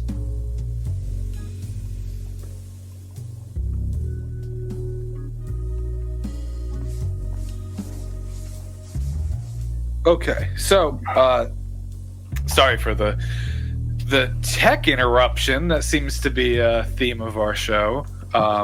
Movie magic, as you are. Yeah, you guys are sitting in Gideon's. Jackie found this cool coat. Gideon is talking about your involvement with Armand and Kai, and how he was aware of the drop that you were at because he is a member of the Seamsters. So while not directly involved, he is privy to certain knowledge about the guild dealings and such.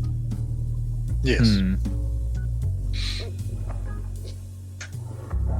All right. I don't know what we're doing right now. I think I found a coat. I just came out with my new shirt on that works because I just tried it out by wolfing up a little bit. And I'm assuming it keeps its fit as expected. As he's kind of looking at you much more serious. Before he had this, Gideon had this sort of confident, like larger than life persona, and now he's kind of like become gravely serious. It's the oh shit, these are the people I'm dealing with moment. Well, no, I mean he hasn't seemed aggressive towards you, but more like, okay, this is no longer me selling something to you. We're talking now. We're involved. Yeah. All because I was just trying to find I had a code similar to Armand's. Like, as he's looking at you, says, "So, what is it? How can I assist you here?" Yeah, so I'd like a code, and I want it to have a lot of color to it because I'm tired of drawing my pictures with all like black and white. Or I'm tired of looking all. He's looking for something a little less drab. Oh, yeah, I want to appear not so drab, but also I don't want to stand out too much. So I want like a nice trench coat. I think I found one over here. It's this one. Do you prefer patterns or? What sort of patterns are we talking here? Well, any sorts of patterns. Plenty of fabrics to choose from, and points at EIRA's like armbands thing, where they've got like the golden like fleur-de-lis style thing. So we could go intricate like that. We could go a little more subdued. I'm thinking maybe we go with a sort of more subtle diagonal line, thin stripes. I think that's sort of what I'm looking for. Also, so you're part of the secret organization, you say? No, as he's now like kind of going through fabric samples and stuff, he goes, more just part of a guild to allow me to conduct my business in a storefront such as this. I see. Now I like this, the way this looks like it would fit here. This looks pretty nice. So how aware are you normally of Kai's whereabouts? I think while he's looking at jackets, does Gideon stop me with the jacket that I have, or can I like go and hand over to Ida for her to try? Because I find one that's probably similar to what Armand would have. It's similar, although a lot of Armand's stuff is kind of like custom tailored and such. Yeah. But it's like the styling of it is kind similar, of like black with the fur collar and stuff. He usually has the collar up, so it kind of comes around. But yeah. Yeah, so I think I find something like that, and I head over to Ida and like, I remember you were talking about the jacket a little bit. How about something like this? Ooh, I must try this on. So I grab it and I go into the thing. The changing room. As Gideon turns back to you, Jack, and says, I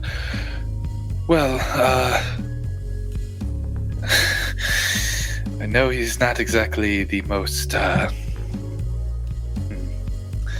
to say, we do not always see eye to eye on his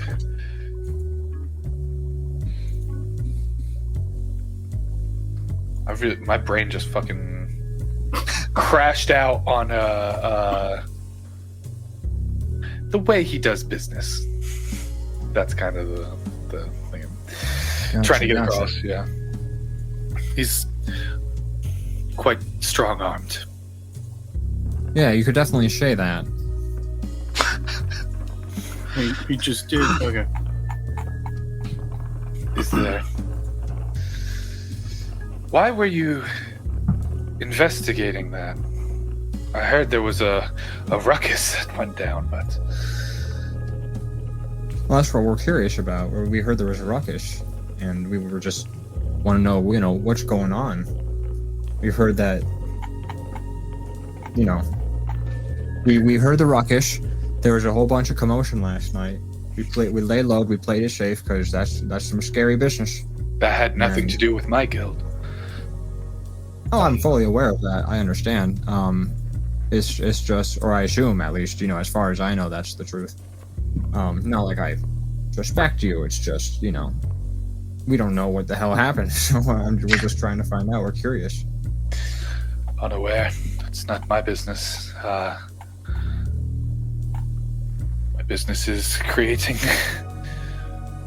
wonderful garments for people who wish to increase their fashion sensibilities. But I prefer only to be involved with Kai Arness as much as I need to in paying tithings to the crown. He kind of just like gives like a very sarcastic flourish. Yeah. For the sake of the story, am I allowed to wolf up again just for like a second, even though I already used it? Yeah. Okay. I'll still mark it off that I've used it, but I just wanted to, so all of a sudden you hear like everything move again in the thing, and then you just hear, oh fuck. Yeah, you just hear like, as like the jacket rips, he goes, that's, you clearly have gold. Sorry about that. I guess I should have taken that into consideration. I kind of thought it was one of those like fashion things that you take out beforehand, but I guess in a moment you kind of never know when you're gonna need to change. Yes. Do you have a jacket like that that's a little more durable? Not quite. The material does not play nice with the fur lining. Often. I come out with like the jacket ripped in the back in shreds and stuff. Yeah. It's fine. I mean, I'm sure it looked nice when it was coherent, but we may need to find something a little more. Maybe a fur scarf. Tell me, there's elastic.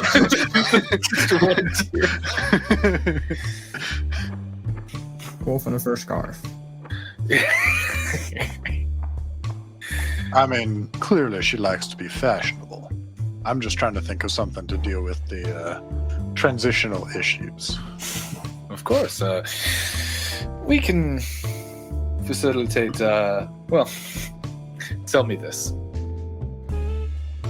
When last you came to me, this was more a covert operation. It seems that you may be in deeper than anticipated. However, you seem to show a bit of an interest and having a flair for the dramatic. So, where do we stand and how can we fix you up?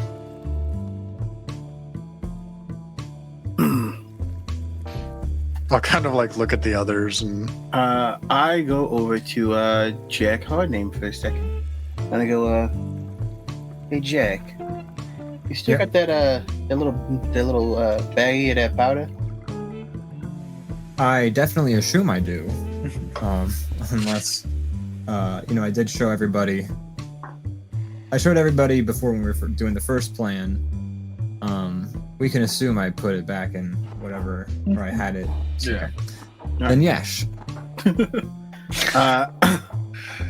I go up to Gideon. I go, can I talk to you about some of my? I got some ideas for some garb. And I kind of like, Interesting.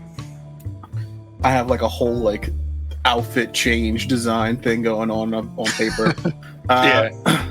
But first things first, I like to the side. I kind of go. So you're aware of these the seamsters doing this work for Gold Fang and Armand to make this fabric? He goes, you think you're capable of doing something like that? I have been waiting for the opportunity. Because I don't have a lot of the material, but I'm thinking incorporate it into. I have a small roll of parchment with like some notes. Like meanwhile, everybody was studying. I was reading about songs, and like we were talking about going to see a clothing person. So I'm like, all right. So here's what I'm thinking, and I will describe what I would like Thrush to wear. Amazing.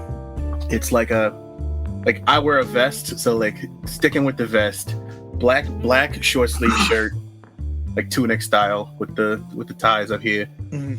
The vest is gonna be a deep red with a black trim.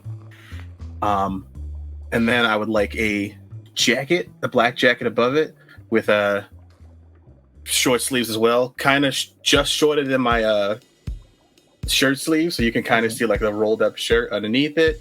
And then like a hooded mantle kind of deal with like not a full like cape kind of deal, but more like one of those like to the halfway down the back's half cape deals. Mm-hmm. And I was like this. I was like, with this part, I want to know if you can incorporate that anti-magical powder. And I hand him the sack. And I go, oh, and I look down at my pants and I go, yeah, you got some black pants, the kind with the tight ties near the calf. I have pictures I can put in the thingy so you guys can see. Send it to Ian. Yeah. I'm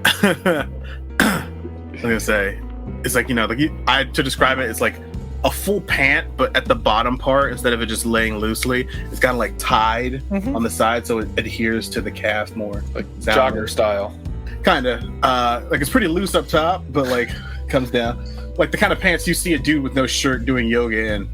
Yeah. Like yeah, right. like that, but kind of more strapped up, a little leather accent on it. I think they were called harem pants, but I didn't really love that term. It feels weird, but There's a weird connotation to that, to be sure. yeah. But I think that's what they were called. Something yes. like that. This anything? Black jacket, red vest, black mantle, black hooded mantle with the half cape. And then like some kind of really nice red leather strap for my loot to sit on my back. I'm like going full like this is what I'm picturing, and I'm like laying it out, and he's starting to like make sketches and stuff, and sort of pick up fabric swatches to like match the coloration and stuff. And he says, I'm like, I heard you were good, so yes, I think I can do this. And he starts looking for clothing that almost match the description, so that the alterations will kind of be minor. mm-hmm. He says, as for the cape, you may need to give me a day or two. Hey, if I'm not dead, it'll be a great present for myself later. Of course. For the rest of you, anything sparking your attention? I mean, I'm pretty happy with the shirts and everything. as he kind of looks around at the spread of things, EIRA has comes out with a sort of deep, like,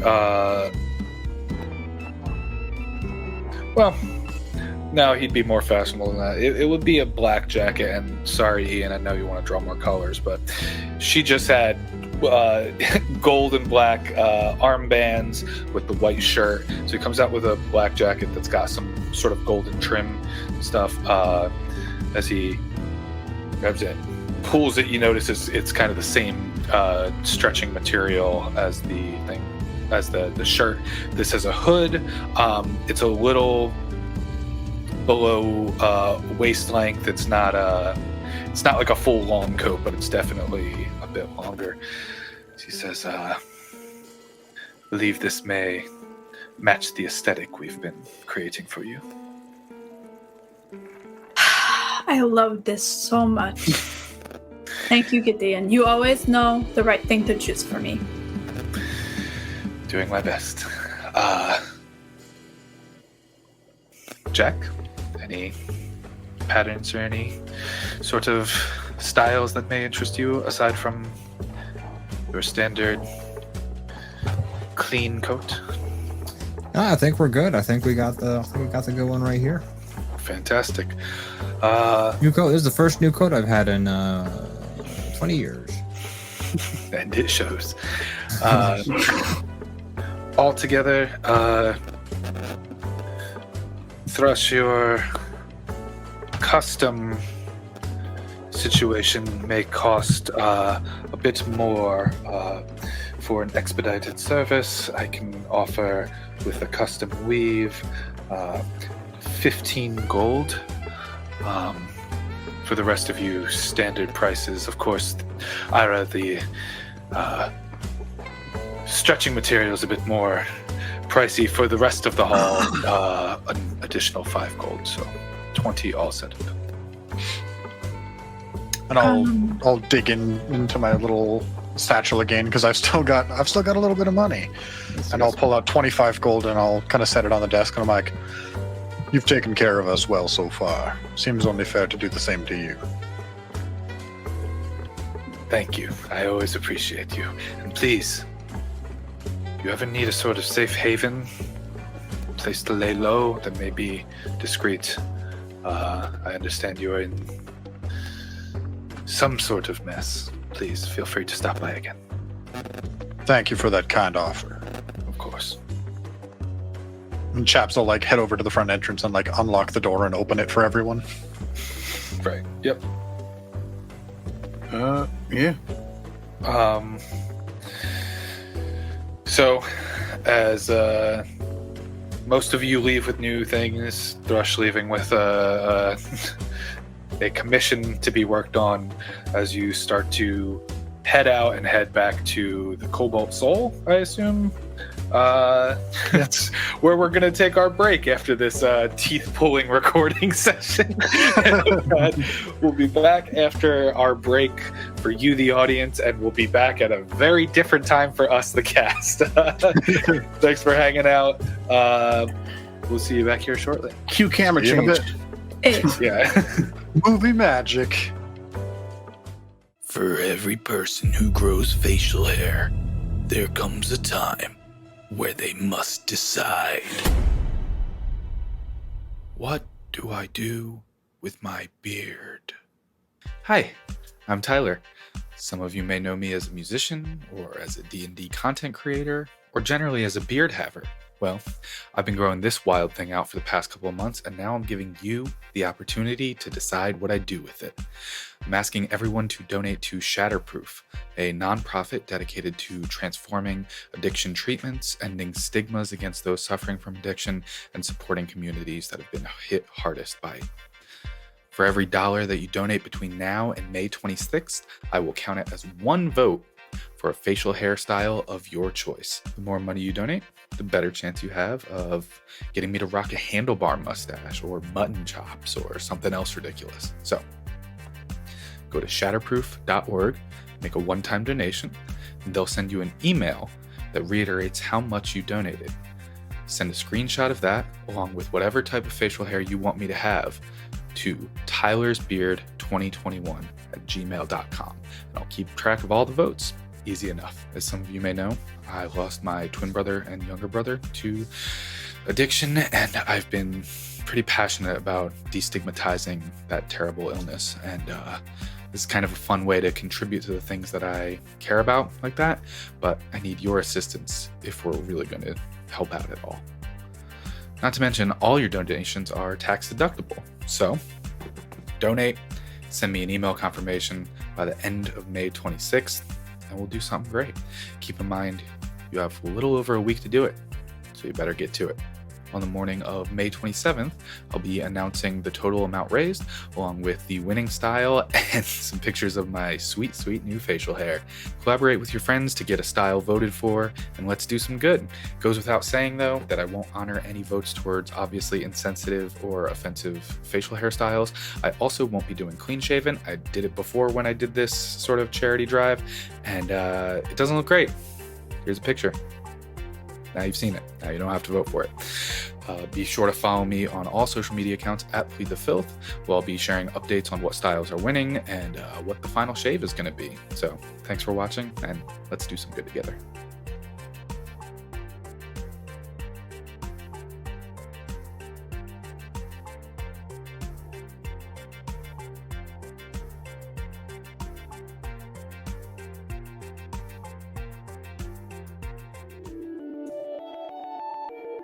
Yeah, he's gonna have resistances to everything, and oh hi, I didn't see you there. It's me, Aaron from Extra Attack. I was just busy homebrewing up some monsters for our various campaigns and one-shots here on Twitch. Did you know that now you can subscribe to Extra Attack here on Twitch, which not only supports us, it gives you some pretty cool exclusives as well. Exclusives like emotes, like this, and even this. But Aaron, is all you get for subscribing to Extra Attack on Twitch a few silly emotes? I hear you ask. Why no, you silly fuck? Subscribing not only shows your support and gets you those sweet emotes, but if you're a member of our Discord, you get access to exclusive content and updates on Extra Attack shows, ad-free watching on all our Twitch streams, and it just makes you a better person than other people. This statement is not true and in fact does not reflect the standards and views of Extra Attack. So subscribe to Extra Attack today by hitting that sub button. And hey, if you have Amazon Prime, you can link your account to Twitch and sub for free. That's right. Fucking free. The best price. Now, excuse me. I have some OP monsters to make. Yeah, so he's going to have like 15 legendary actions.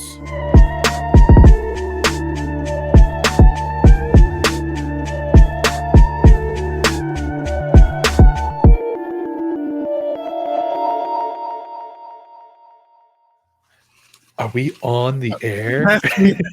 Bro, we are on the air. Hello. Are we recording? Oh my gosh. How's it going, Internet? Hello, everybody. Hello. This is enough to cover this, right? Oh, yeah. I can't tell what you're drinking at all. No one will have any clue. What? No one will know. El Toro Rojo. How's it going, Internet? What do we want to talk about today? What's going on? Let's talk about Ian hating the flow of this episode. Oh, because the library? Yeah. Oh, yeah. It's my favorite part about this episode is just Ian's attack of it while we're filming it. Just like, yeah, we're going to go to the library. Because if there was some kind of audience watching us or something, this would be terribly boring. Jack just like starts kicking down the concept. Like this episode, I feel like there wasn't even a fourth wall. Like I just kicked that shit down and was just like.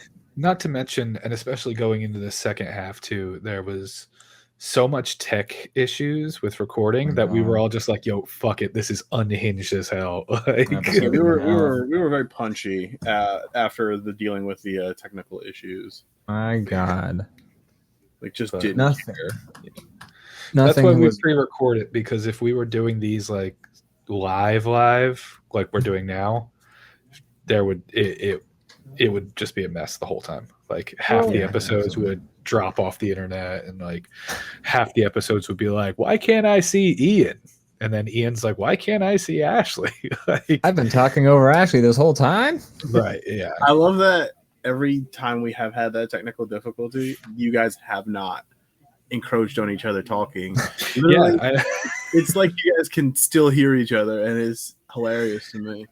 I think it's just because we're such courteous conversationalists. You know, we really like to give everyone an opportunity to talk at the table. You know. Also, yeah, to Eb's point, Jack, by nature, likes to break the fourth wall because of monologues and stuff. I'm almost like Deadpool. Yeah, we can expand on this more in on what is it, June 16th, when we do our post campaign wrap thing. But I'll tease that the origin of what Jack was supposed to be when we were first talking about this was way more fourth wall breaking. So this is the tamed down version. I'm not even sure I remember what the original. Exactly. I'll remind you on the 16th when we get into it. Please do.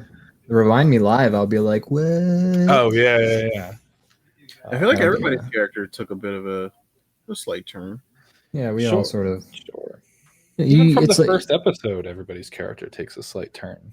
It's just you live inside the character for a little bit. You sort of understand more what it is that feels natural to that personality and things like that. And what fits the story, like what we feel like fits into the narrative we're trying to tell. And for Jack, apparently, it was an existential crisis for 5 episodes. That's still fantastic. I can't wait to see what becomes of that in the future. Oh my god! Yeah. Well, I feel like if we're really gonna start, based on the subject matter, which I won't reveal, of what is planned to be the next chapter of Dungeons and Dragnets, I feel like we can really get weird with it. Yeah, absolutely. So, I mean, we revealed on Extra Life that it's going to be influenced by Twin Peaks. So. Oh, okay, perfect. Yeah.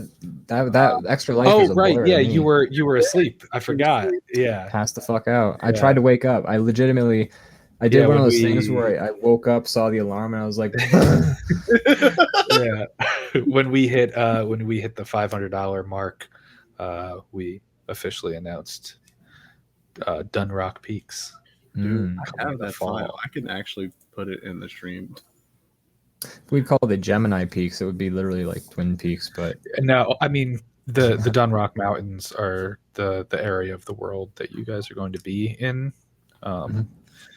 So it makes sense. Oh, of course, yeah, absolutely. Some weird stuff. And I'm not going to spoil anything for the audience, but it does connect to season 1. So I mean, it'll be fun. I would think it did in some way, considering it'd be weirder if we were we never in an anthology series. I actually was thinking about what if we did a D&D anthology where it's the same characters, but they just so you would play Jack as the same rogue character, use the same character sheet and the same personality, but this time Jack was a pirate. Yeah. You know what I mean? But it's the same character. Pirate. Yeah, right. But he still does the monologues. He still has the same voice and the same. So it's literally just let's see how far we can stretch these fucking characters. Yeah. I'm going to show the thing in the corner here real quick. Oh, fun. Dragnets, Dunrock Peaks. Yeah, there it is. I fucking love that. I love that artwork. It makes me so excited about it. Look at that thing. And after everybody went to Gideon's in this episode 8, we'll be able to kind of update the artwork and the outfits by the time we get to season 2. It'll be cool. But anywho, let's talk about my beard. Oh my gosh, we should. We were talking. That was kind of the topic of conversation before we officially. Yeah, I'm stoked on this. Tomorrow I will be shaving. Right now we are currently at $83 for the Musketeer and $42 for a straight up mustache. But I feel like the person who donated for mustache, if they knew that Musketeer would have this kind of push, he probably would have donated towards it. So how are you? It's every dollar is a vote for one, correct? Or is it a vote for it, or is it a random drawing chance? No, it's a vote. So the idea is like, we still have a good couple hours because, say somebody's West Coast, they can go until they can donate until they fall asleep. When I wake up in the morning, I'll tally it up. It's not like a strict thing, but basically it's like, if you donate $10 and you're like, I want $1 towards 10 different facial hairstyles, or if it's like, I want to donate $20 towards Musketeer to solidify that lead, it'll keep going. And so the way that Musketeer has gotten to 83 votes is you guys have all been working together to like, not me, donate. Yeah, right. Ian, you donated what, $15 towards keep the beard and shave your head, and that's because I care. It's not an option, but I appreciate the donation nonetheless. He wants everybody to know that's how he cares. I do, yeah. By giving you an option that I knew you would never choose, even if it won the most money. What if it had won the most money? What if I donated like $150 for my same choice? Would you do it? I would just plead with you to make another choice. Originally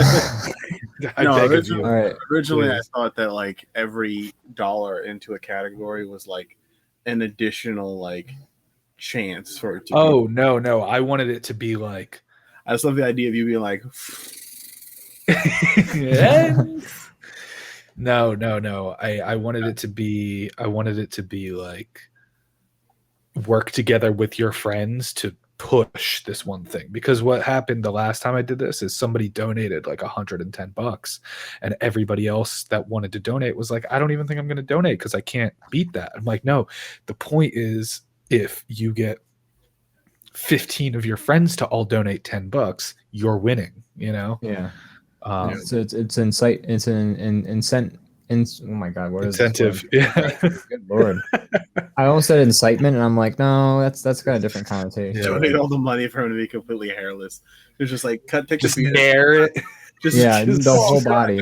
At least shave it. Don't nair it. Jesus. Just wear like a modesty pouch and then come out and be like front to back. Look at me, baby. Like Julius Caesar. You'd have to donate a lot of money for that. Mm-hmm. But yes, it's incentive to reach out to other people. It's incentive to donate what you can, even at small amounts, because it all helps shatterproof, which is really the point of it, and it's an incentive to say somebody really wants me to do the mustache, and then they see that they've fallen behind to and say that they've fallen behind to Musketeer, then it's like, shit, now I got to donate again to make my thing win. And it becomes this, in the ideal version of this, it would be like a race, Right. Like, a sort of like a constant one-upsmanship on those donations. It's always fun. Well, remember, if you want to donate enough money for Tyler to get a modesty pouch, you can always donate bits, or you can subscribe tiers 2 and 3. You could pay me directly. You could also pay Tyler directly to get a modesty pouch. Also, Dr. Soundcheck, it's okay. If you can't donate, you can't donate. It's fine. But if you're saying you fucked up and couldn't donate because you think you missed the mark, you still have till the end of the night. But if you don't have the money, it's fine. It's I'm not upset about it. You can always donate later. Yeah, right. I mean, it's still a good organization, and I really support them. I really like the things that they do. Good thing to donate to, even if you don't get to influence Tyler's facial hair. And I'll do this again later on. Yeah, I mean, if you want to donate just because you want to show some love to some people who need it, for the love of gosh, what are you waiting for? Right. Ebb, yeah, I'm going to, if it keeps going with Musketeer, if that ends up being the winner like it's looking like, I'm essentially going to look like Ian, but with longer facial hair. Like he can grow more hair. But like the same sort of style, which is funny that you pointed that out immediately in Discord. Like, I can't wait for us to be the two Musketeers. Immediately, I need to invest in getting you one of those like ruffled things around your neck, the white ruffled things. Yeah, I have a nice hat. I have a tricorn tucked away somewhere that I might have to bring out for it.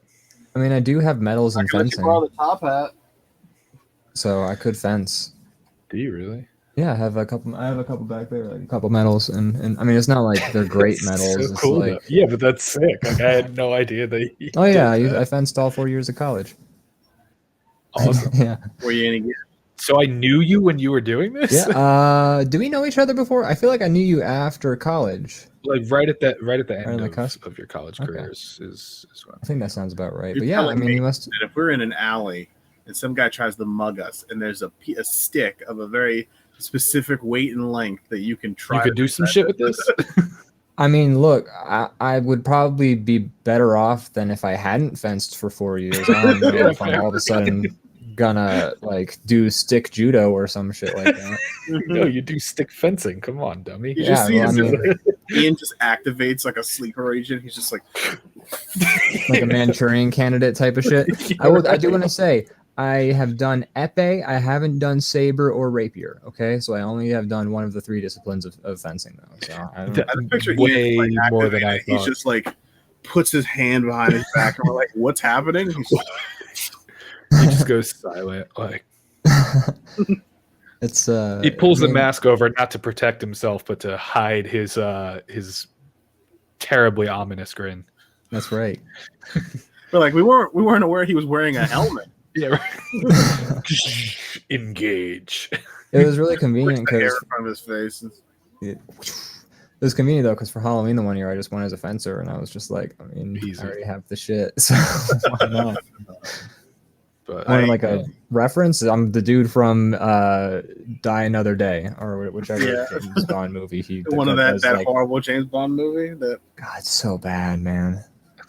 How do you start with hovercrafts and just go down? Before we go off on a whole tangent, because let's talk about our favorite to least favorite. Well, his face is diamonds. That shit was like not even cool diamonds. It was just like he had like a bedazzled face by accident. The worst part of that movie was when he goes parasailing on lava. I wish I was making that up. He goes parasailing on like a sea of lava, though. It's so fucking stupid. Yeah.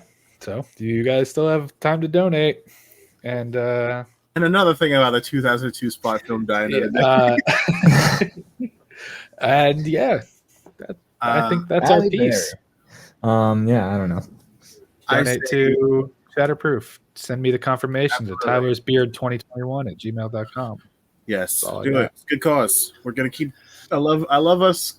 Our consistent charitable works. It's my favorite thing about Extra Attack, right? Other than the game itself. Right. Just I mean, we're just doing good stuff. Let's keep doing that. Yeah, dude. We're not making money off Extra Attack for ourselves. We're doing it for other people at least. Yeah. I mean, if you think about it, whatever is the total for Shatterproof plus the $500 we've already raised for Extra Life this year is like that's more money than I've seen this year. Let's put it that way. Right, yeah. Charitable donations, and that's pretty cool. I appreciate the community. I'm getting a call. Hello, Nobel Peace Prize Committee. Yes, I can hold. Yes, I can hold. This might be a moment. Good song. Yeah, what are they playing? Whoa, no, put it on speaker. Put it on speaker. Come on, that's a good one. Okay, hold on. It's Madonna singing the theme from Die Another Day. Do not play that song. Don't play Karis Whisper. No, I had it queued up on my Spotify. I know we would get flagged though. I think we're reaching the end of this. Yeah. Well, we're totally on topic right now. Absolutely. I'd like to end with asking you both, what weapon would you be able to defend yourself with in a life or death alley situation? We've established that is it Keyblade or you're gonna grab the Keyblade? Yeah. I was waiting for it. I knew he had one. Come on, let's stay until he at least gets it. Yeah, it's back there. Hold on. I want to see it. I think everyone wants to see it. Aaron? What are your stats for like D&D for a Keyblade, real quick? Keyblade stats. Let's see. It was definitely like, I'd say it's a +1 weapon. I'd say it's got like the return feature, so like you can throw it and it comes back because they get summoned. In a life or death alley situation where I also have this Keyblade in that alley, I'd be able to figure that out. Yeah. Gotcha. Just if that's a bludgeoning How hard is the weapon. metal on that? This is like tough shit, and like these are points. Like, Oh, I believe it. they're not like sharp, but like this part, It hurt. yeah, would ruin some. That handle looks almost as dangerous as the tip of that blade too. Yeah, Just right. fucking like smash them with it. I Yeah, just it would feel like almost smash. that's one of those weapons where it's really good if you can maintain the distance, but as soon as they close in, you're like, okay, you're just up in my face. Okay, I'm holding okay, a pipe. okay. Yeah, please. Yes, I think +1 returning weapon would be a good thing for the Keyblade. General stats. Would it be like a martial or exotic weapon? I feel like it's a exotic. It's definitely weapon. exotic of some kind. I'm gonna say bludgeoning damage only because The way it's intended is bludgeoning. is Like bludgeoning. in the game, yeah. Maybe a D8, 1d8 bludgeoning damage, The whack. or maybe a D6, D8 versatile if you just. But it's definitely like based on the thing. It's like an exalted weapon because it in Kingdom Hearts will change form and get stronger. So essentially, it would definitely be the type of thing that would change form and get stronger as you travel. It scales with the user. Yeah, Interesting. and depending on what world you're in, you can find different ones. Yep. Like the one in the Lion King world from Kingdom Hearts 2, which was my favorite Keyblade of that game. Nightmare Before Christmas ones were my favorites. Did they have from the different world? I mean, Oblivion is my favorite. My entire reference for Kingdom Hearts is just Kingdom Hearts 1. Do you get different Keyblades in that first one? I feel like you got the same Keyblade. Oh yeah, I guess you're. No, yeah, you're right. Yeah. Okay, let's wrap up this halftime. Another Gorsh. any one-handed sword, I'd be fine. Like as a kid who played too much with fake weapons, I'd be fine. And also, second favorite Keyblade of recently is the giant motorcycle key that Riku wields in Kingdom Hearts 3. Yeah, It's the big just a car giant- key. Yeah, It's just a car key. It's like great. they all used to have like a flare. This one is literally a car key. Just like I said, it has like a Yamaha logo on it. I'll send you an image after we get off the stream. We're gonna take a quick 3 or 5 minute break and then jump back in the second half of the episode. All right, bye, folks. Hanging out. Donate to Shatterproof. Send the Donate. Send your links and everything to Tyler to vote for what the hell he's gonna do with Vote for shaving his head and keeping the beard. Help me win. help him win. And I can't wait for all the promo material I'm gonna make him record while he's on his little vacation. Yeah, I might if I have time to stream my shaving of the beard tomorrow, I will. But it's looking like more than likely I won't be able to because I'm gonna have to make some trips and do some errands before I leave to drive across the country. Just record it like you did the promo video of you in the mirror and just have yourself crying the entire time. Just dub over some sad music. Yeah. Just dub over the Rexxentrum Nights music for some reason. Like, I just want you to recreate that Martin Scorsese like short film he made in college where he's like shaving and there's just like blood coming off of his face the whole time because they like put the razor with red paint or whatever the fuck. Huh. Wild. That's I'm gonna do a break and then we're gonna come back. So alrighty.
So, From the top, everybody. take 2. As everyone is leaving Gideon's with some new clothes and one outfit being commissioned, heading your way back towards the Library of the Cobalt Soul. What's happening? I think we're gonna head back to the library as we discussed. And I turned to EIRA and I'm like, hopefully this set lasts a little bit longer. Yeah, I'm hoping so too. I think it will though. I think we're good with this time. Yeah, it'd be really upsetting if you had to commission clothes every time you transformed. It'd get really expensive, I feel like, after a short period of time. At some point, I'd stop paying for them. Just walk in. The usual, and I'm not paying. What are you going to do? I'm a wolf. What do you do if I transform? Come on. Run. I'm good at that. So, making your way back north, back north to the Court of Colors from the Vigil Circle. It's still kind of a drizzly day out. Eventually getting through the main sort of outskirts of street vendors and whatnot, you find your way back inside the Library of the Cobalt Soul, as Jarrell is once again at the front door this time. Looking at you, all these. So your small respite was successful? Please, we left everything for you inside. Really appreciate that, Jerry. You're good. Look, I'm not gonna lie. I'm really bad at researching stuff. So if you could, in chance you could help us out. Perhaps I could step away. Maybe. I'm not sure. It's a very busy day here. Yeah, if you got stuff to do, I'm not trying to pressure you. I'm just, we could use some help with this. It's a lot of books to comb through as I gesture to the entirety of this library. Roll a real soft persuasion check. Because you're like, listen, it's not the end of the world, but but it is the end of the world. You know what I mean? Like, let's say 18. Okay. Says, well, I will do my best. But in the meantime, please feel free to resume your research. As he escorts you into the main central chamber, where the table you all were sitting at is still piled with all your books as they were. Great, I was really looking forward to getting back to doing this. Would you rather be in a fight with Kai right now? Honestly, yes. Then this is like being dead, but alive still. I'd rather just be dead. Honestly, I'd rather just watch Jack try to shoot him again. That'd be fun. I got one hit on him, so I mean. Yeah, I know. I was pretty impressed, which is saying a lot, seeing as though not much impressive. My mark. Oh God! I'd rather be playing with my bone chimes. Exactly. I mean, I don't know how much more we're planning on getting from this. Whatever we're dealing with is clearly something that no one's really familiar with, so I don't know if we need to spend the whole day here again, or if we can just prepare for our next encounter. Well, might as well, while we're here, try to take advantage of all these books. You'd think they would have some guy who would just sing all the books for you. That'd be handy for me. I could really that'd be great. Something like a book that's audio. You know what I mean? That'd be great. Yeah. Wow, do they have those? That sounds great. I mean, that's literally what I do. I tell stories. Okay, yeah, but I mean, if there was something that audiobook. Yeah. Maybe some sort of portable slab we could put a bunch of books on and read later. Yeah, like you could swipe your finger up across it and it would move the writing along with it. Something like that would be very handy. I suspect it'd save a lot of trouble carrying these books around. Let's just make sure if we invent that ever, we make them very, very fragile because they're going to be taken everywhere. And then that way, if you drop it, you have to get a whole new one and you lose all your stuff. And it's great. Everyone loves it. Sounds like a brilliant business model. Yeah. If it rains too hard, too, you're fucked. I mean, as you would be with a book. Got to keep the experience there. This is true, actually. It is very similar to a book. It's so incredible. This world is filled with so much magic, yet someone has not invented this yet. And while we slowly destroy any possibilities of ever having a brand deal, let's do some investigating, everybody. This is literally the D&D equivalent of kids sitting down to study and then just talking bullshit for 3 hours while the books are open. Yeah, I imagine we're like flipping pages of some of the books we were already reading, and we're just like not retaining any information, and just like, this would be real convenient if we could just like take this shit with us. Thrush is building like a tower. Just, it'd be really like nice. Some kind of store you can purchase a book from. If only you had your cape, we could make like a little fort blanket. And right. Exactly. Soon. Can everyone roll me investigation? Goddamn high school students. I'm not sure what I'm investigating at this point. Hey, that's not bad there, Bucko. That's an 18 there, Frank. I got a 3. Hey, friendo, that's a dirty 20. Are you mocking me over there, HARDNAME? No. So I rolled a 5, but it would be a 9 because just I have 4. Stretching on your shirt.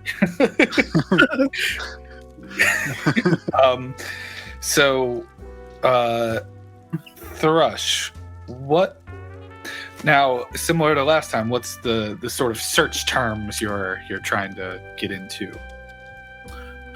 All right, let's see. We were looking into the city. We got some information about that, but I would look more for, I guess, information on possible, like, we know this thing is either working with Kai in some capacity, or there's some kind of, like, pacts. How about pacts? Pacts with dark entities. Something like that. To try to understand how the fuck this thing is here. Especially since the whole, if it is some kind of rogue god or something like that, how the hell is it here in the first place? That doesn't make any sense. All the gods are gone. Jack, what are you looking into? Secret societies of Rexxentrum. Ooh, that's a little harder to find, but let me look some stuff up, please and thanks. Hold the phone. Man, yo, I got it. We called it a little wooden slab with the books on it.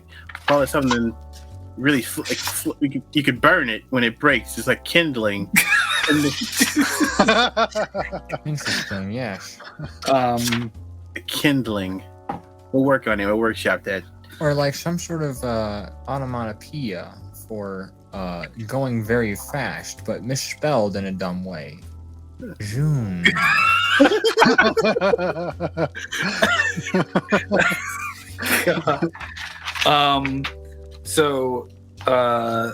Jack, you gotta search for a while getting into the dark and shady parts of the library.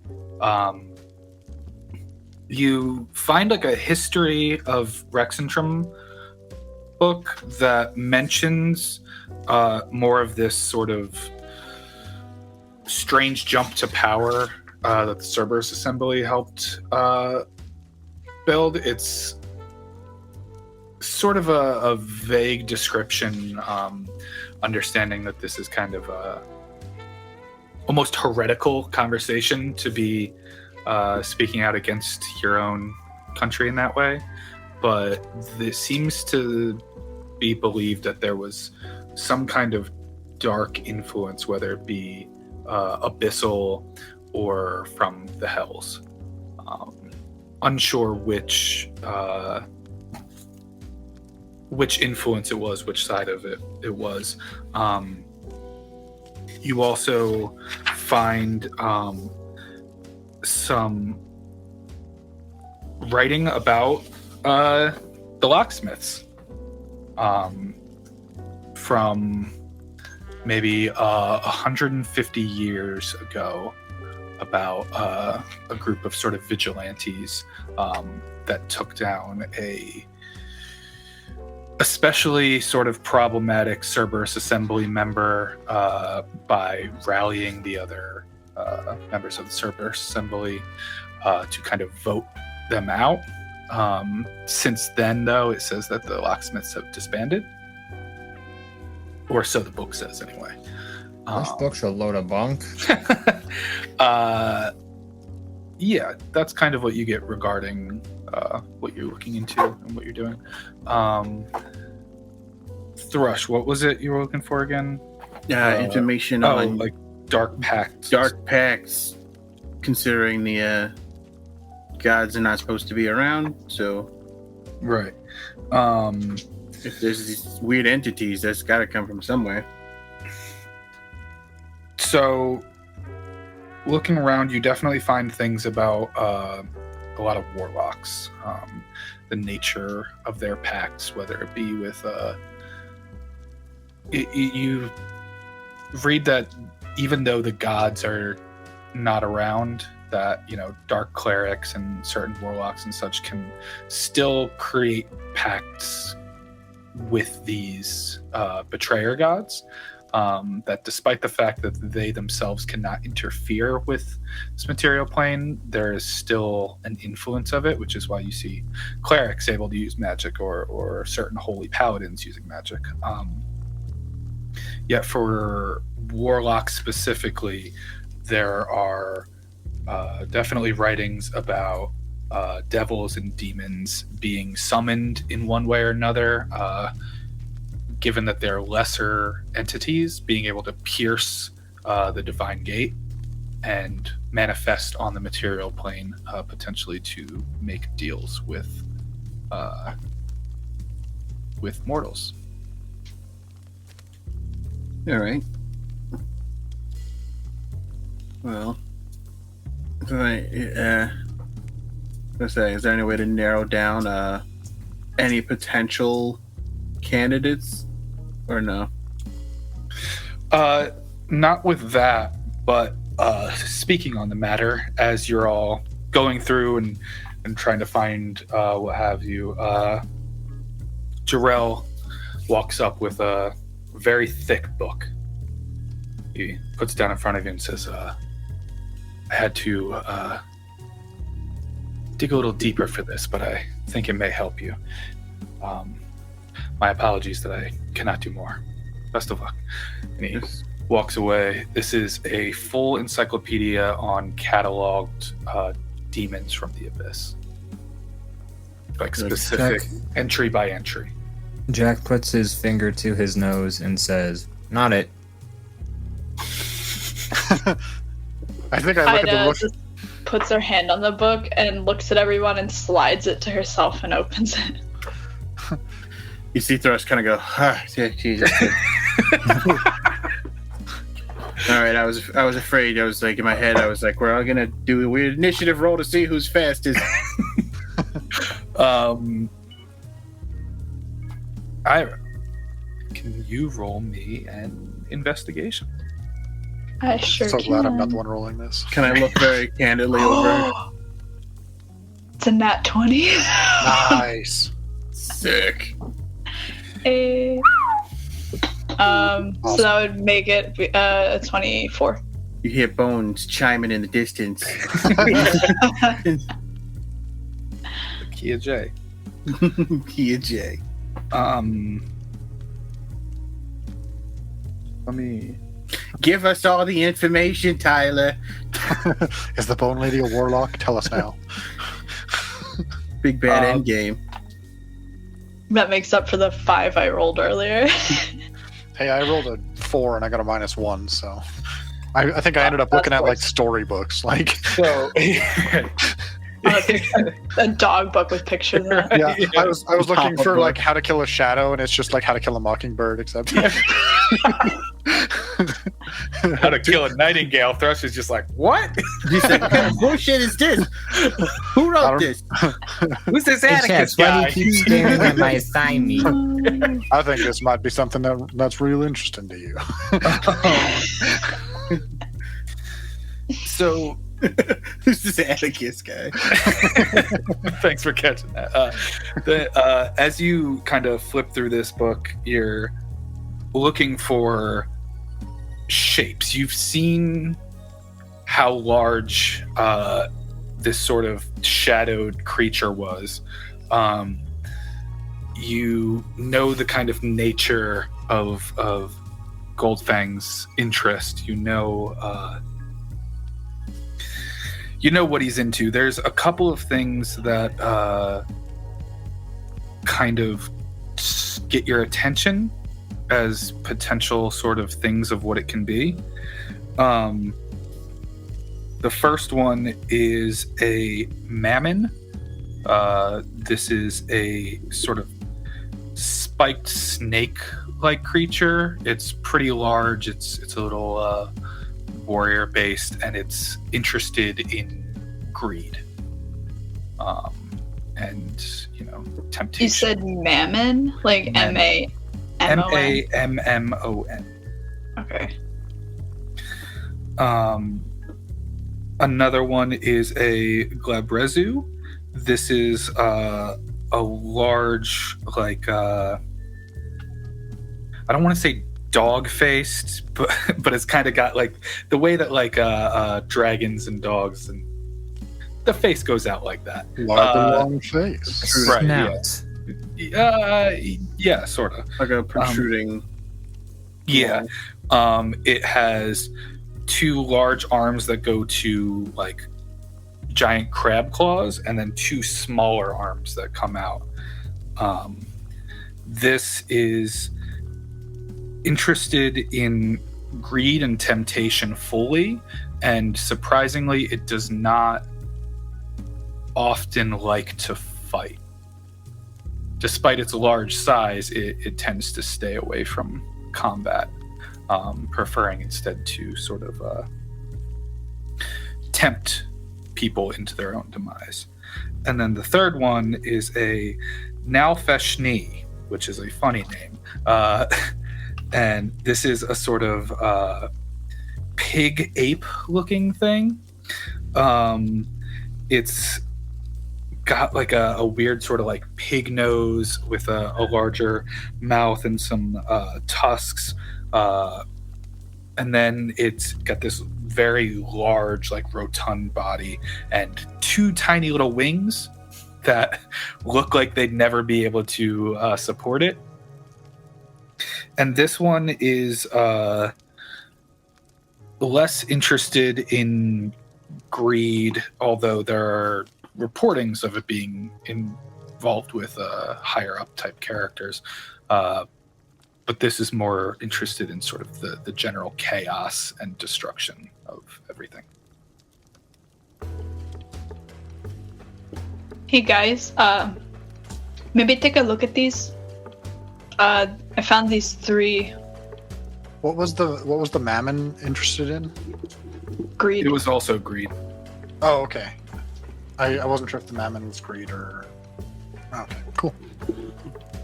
Yeah, we'll take a gander at these images. I mean, this 50 Shades of Gary isn't really helping me out. The memoirs. I was looking for some shadows, and this seems to be a whole other thing. All I got was a shadow of doubt. I used to be kicked in the head by a horse. Until There were I many became horses. a bucking bronco. There might have been, I don't know, 50 of them. Hard to tell. So yeah, that's what you get with your nat 20. Not giving away the whole game, but it was a damn good roll. I had like 12 other demons prepared to. I'm glad it wasn't me, because I would have rolled terribly even with a high roll. Having Ida show these to us, can we roll to see if we can narrow it down to one of these guys? Nope. Discuss it like a party would. Come to your own conclusions, because we have 2 episodes left. You'll find out soon. That's true. Well, they all want or are in search for greed, right? Yeah, they're all greedy. Aside like, from hi. this one, the dog one that's also into temptation. Well, do we know Kai to be a tempter of sorts? He seems to be more of a deal maker. Well, I mean, temptation, you bring people in. I don't know. I mean, Whatever thing we encountered that was with Kai didn't seem to want to fight, so that second one stands out a little bit to me. What is the dog one called again? Glabrezu. How do you spell that? Glabrezu. That was the second one. One letter off. That was the second one. The third one is the Naufishni. Yeah, Naufishni. That was the pig ape. A pig ape. He goes, well. Which one is the coolest? I think that's some Well, I subjective mean, things. And I if you're am a looking to make a dog. deal, you probably shouldn't go for these guys. Ida's like talking to herself. Like, I'm a dog, I think. Technically, a I werewolf. thought you were a wolf. Well, Wolf is a dog. I don't know. Every dog is a type of wolf. If I had to pick one that was more interesting to me, I would pick the dog, because I kind of, I mean, I'm not greedy. I didn't mean it like that. I meant more like visually I could connect with. Forget what I'm What I saying. can say is that if this were a story of some kind, the dog would definitely be most thematically appropriate.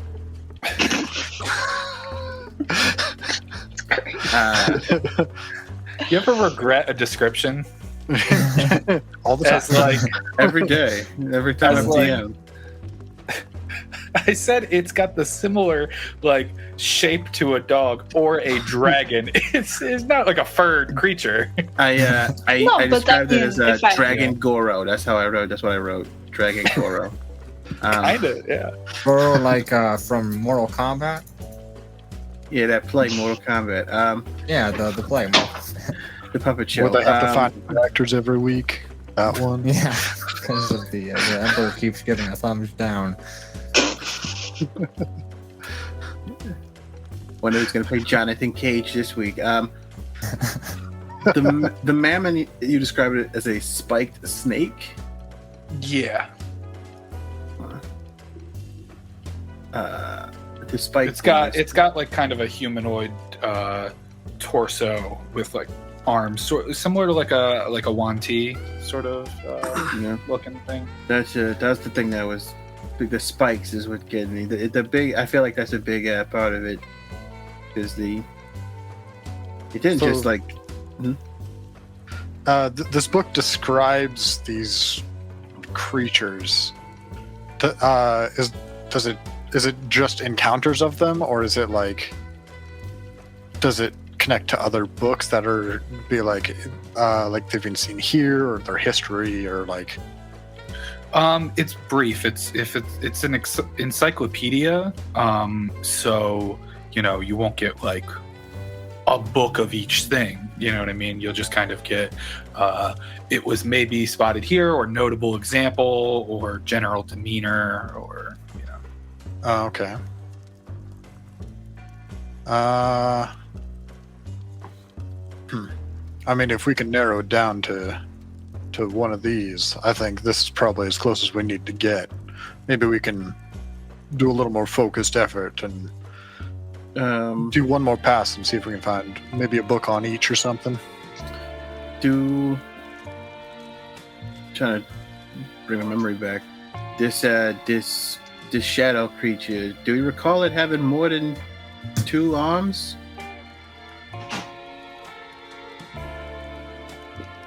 Well, I mean, it. roll a history check, Crush. Would you believe history is one of my best skills? I rolled a 9, so that's a 15. 15. You recall it kind of this large, like, arcing figure. It seemed like it was in a cloak of some sort. Like, it wasn't in shadow. It created a darkness as things were getting chaotic, to sort of allow Kai to get away. So it created this sort of visible darkness, but it's not like a shadow creature, you know? But because it was covered, you couldn't make out details. The only features you could see were it was kind of like a rounded silhouette.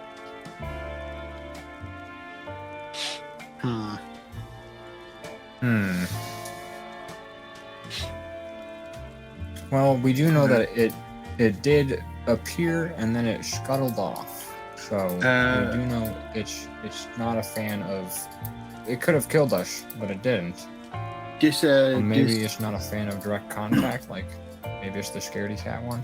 This now fascinating. You stated that it's not necessarily connected to greed. Does it say what it is connected to? Anything else? Yeah, general chaos and kind of general chaos, watching the world burn type of stuff. I feel like Kai wouldn't be looking for that kind of deal. Of the three, I'm definitely more inclined to think the Glabrezu, which is a little bit difficult to say. In my head, seems to fit the description. What we saw wasn't really snake-like. I mean, it could have been hiding itself pretty well under there, but it didn't fight us. It kind of watched what happened and then let us do our thing. So that's kind of where I'm leaning right now. I'm kind of confused too because of everything that happened with my dream. Something to consider. I mean, the end was light, you know? There was light in my dream. But I don't know if it was a good type of light.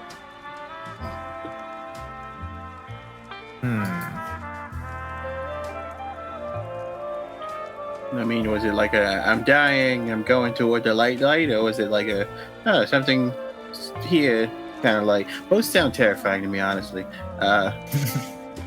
It was like it's really hot. It was like a bright kind of flame light. Towards the end. Bright flame. I mean, I can never having visions of flames is usually not doesn't read well on paper, but man, you know, wait a minute, didn't you do something weird with some flames the other day when you went all sharp and pointy? Yeah, that was new. That's never happened before with the fire. Yeah, I'm pretty sure me and Jack noticed that after we watched you change. I feel like we need a code word to let us know that's about to happen, because like we're cool with it clearly, but like it is jarring. It's like it's a jarring thing that I can only imagine what it feels like, but to witness it from the outside is, especially when you don't expect it to come. It was a whole thing. We were already in a fight.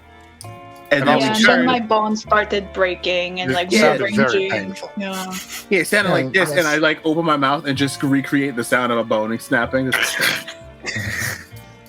just recreate the exact sound you heard when she transformed.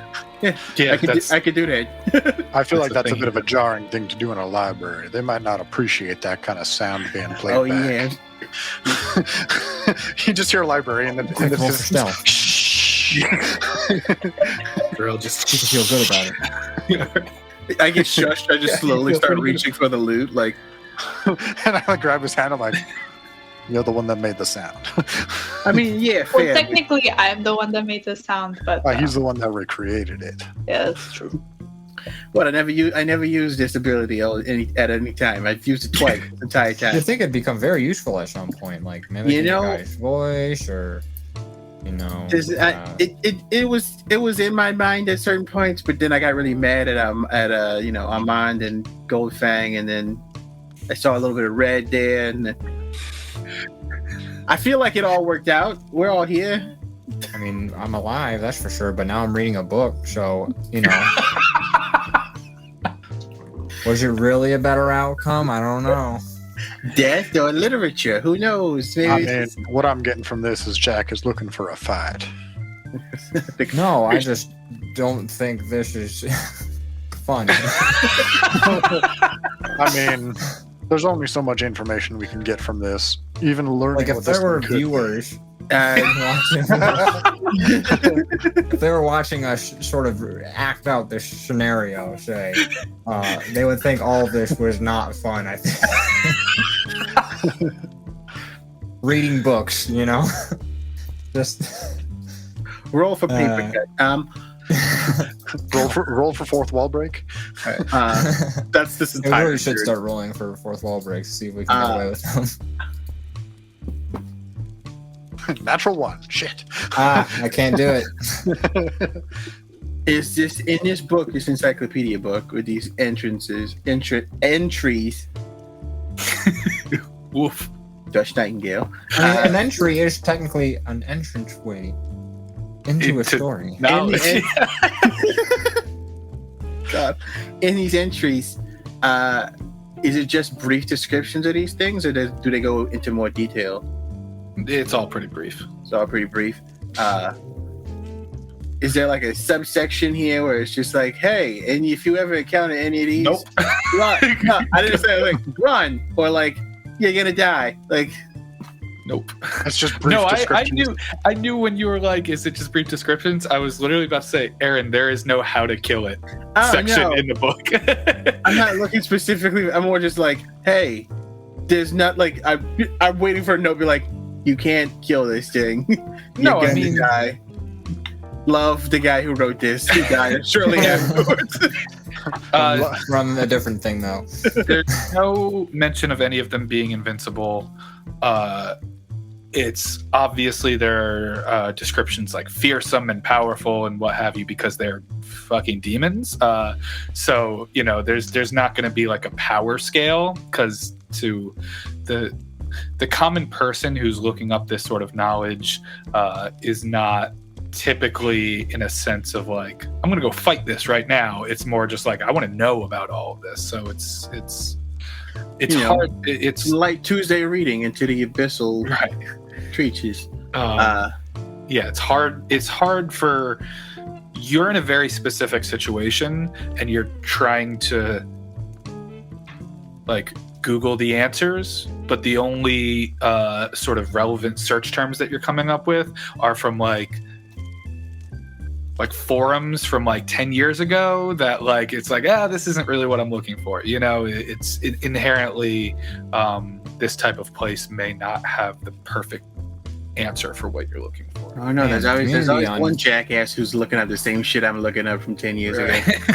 I'm just like, community on Reddit here in the year 17 really blows, you know? My karma is so fucking low. I mean, the only thing I'm thinking we get from this book is if it is the one that I'm thinking, if it's the Glabrezu, then there's a good chance that when we fight Kai, it's not going to interfere. If it's one of the other two, could be a whole other story. Well, or any of these other fucking things in this massive book. Well, let's just remember the shape of the creature so that when we eventually do see it, we have some kind of idea if we should run or just sort of make ourselves very big at it, you know, like something. Big bear. I can definitely get big or bigger. That's true, she can. I mean, there's always the if we see that thing, you're fucking attacking. I will remind you that I am a solid 5'2", so that is going to be a little difficult, but okay. So we got a general idea of what it could be. That might You help. have wings. You can make yourself. I like, don't have wings. I look over. I just you have like weird arm things. I just have feathery arms. Hey, Thrush, why don't you got wings, you fucking lame bird? You just start seeing a glow as I slowly pull my rapier out of the thing. I'm just like, Jack, I understand you don't like reading, but you don't got to take it out on us. I just hate it so much. No, I think we're not going to get much more information. I think we've got everything we can here. Yeah.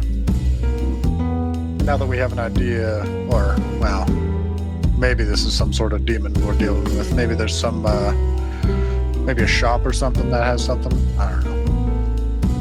demon shop.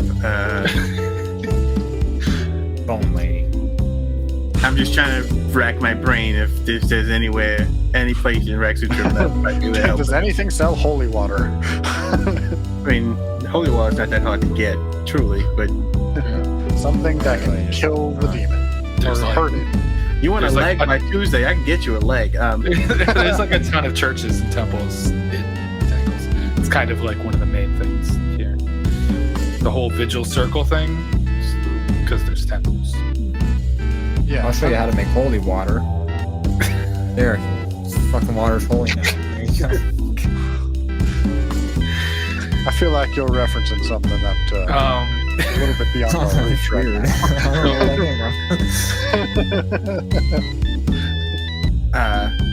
Yeah.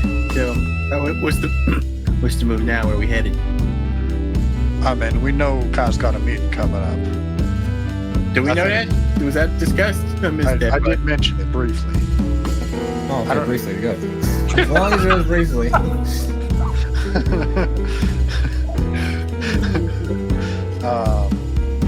I mean, I'm not entirely sure how it's intended to go, but it seems like a likely place that we could at least catch him surprised. And we can get a view of the beast without letting ourselves be made aware of. There's always the possibility that he's there without it. Oh, and then we kill him? I would take care of a problem. What? The main problem, I would say. Yeah. It's I mean, killing the city officials would kind of put a mark on our head no matter like who we've already talked to or what plans we have in place. I think we'd still have a mark, so at the very least if we plan on going through with this and taking care of him, an exit strategy might be good. Yeah, you're right about that. Maybe we think about that on the way back. I don't know, we want to go back to the bar, Jack? I think you might need a drink after all this word. I sure do. Don't encourage this problem. Nothing gets words out of my head faster than a nice glass of whiskey. Good thing I'm the one taking notes. There's notes to be taken? I just fold up a piece of paper and stick it in my pocket. I'm like, he's already forgotten. So, what are you all doing now? Leaving the library. We're leaving the library, that's for sure. Heading back to the lane draft, maybe. Yeah, as you start to exit out, you just see Gerald. Just everything. You got everything. Yeah, thanks a lot. Yes. Thanks a lot, Jarrell. Sure, great help. I'll clean up. It's fine. Just go. I feel like if we tried to put those books back, we'd put them in the very wrong spot, and that would just create more work. So I apologize. But of course. No, guys, let's all exercise good community service. Let's stick around. Let's help take the next hour and a half on camera to put on videos. First, I've arranged them alphabetically. Yeah. I start with the letter A. That's the first that comes in the alphabet. No, it's half an hour of us going up to a bookshelf. Is this the right place for the book? Right. Can I roll for this? Can I roll? Can I roll to know if this is where I put it? Yeah. Oh hell yeah! Natural 20. Every book is put back in the wrong spot. You have to find the books now. Roll for finding the book. Roll for librarian. So, as you walk out and start making your way back through the Court of Colors, up towards the Mud Top Ward, the lean draft. You discussing any of your findings or anything, or just kind of getting there? Thrush is doing that thing he does where he just lays out all the horrible things that we're dealing with and being like, okay, we got 3 possible abyssal demons that we're dealing with. We need to somehow murder the bastard Kai while not making ourselves the #1 target to the entire city, hopefully by ruining his reputation in the process so that he's not a martyr for some bullshit. Fuck, I'm gonna die. Just it's an exercise of futility. I mean, I feel if I have go ahead. If I have that wand of prestidigitation, could I the images that I saw in the books, could I maybe do just 3 small ones in front of me with the wand, like just to look at them. Or like 3 little like illustrated kind of. I don't like being an asshole because that's sort of more a minor illusion thing. So I'm gonna say sure, but let's not because it's for flavor. But maybe it's like on a napkin that she's like when it comes. Say if you were like talking to somebody and you're like, it looks like this. Like you wouldn't be able to do that as far as it'll influence conversations or the way the story goes. But for the flavor of right now, yeah. Got it. I'll mark off like 1 use. Right, yeah. I was just curious because I feel like Ida would actually just be like really thinking about it. Sure. Like everything that she read. And I was just wondering if that's like an ability or not. Heard. Got it. You can clean things with it. You can make like a sound or a gust of wind or light a snuff out a candle. Yeah. You can turn off candles and torches and stuff. There's some good utility to that for sure. Yeah, I wasn't sure if like that was more illusion based or like if that's something that the wand could do, but you cleared it up. Yeah. Minor illusion and prestidigitation tend to go hand in hand. So getting back, it feels like the rain has been kind of ebbing and flowing. With the sort of severity of how heavy it is, and as you're walking through the mud top ward, you notice it's getting a little heavier right now. The streets of the mud top ward you can see are rather muddy, starting to get your feet and boots a little dirty, but alas, you finally make your way back to the lead draft. Good thing you're not sleeping on a roof tonight. Tell me about it. This is kind of late in the day now, sort of late afternoon, given that you spent a good majority of your day just reading. Yeah, and somehow I feel like I'm just gonna say I feel like we're back in the same spot. We're back at square one, essentially. Well, no one tried to stab us or set us up for some kind of horrible thing. That's nice. Oh, I guess we had the day off today, huh? This was one of those side arc episodes. We all took a trip to the beach. Yeah.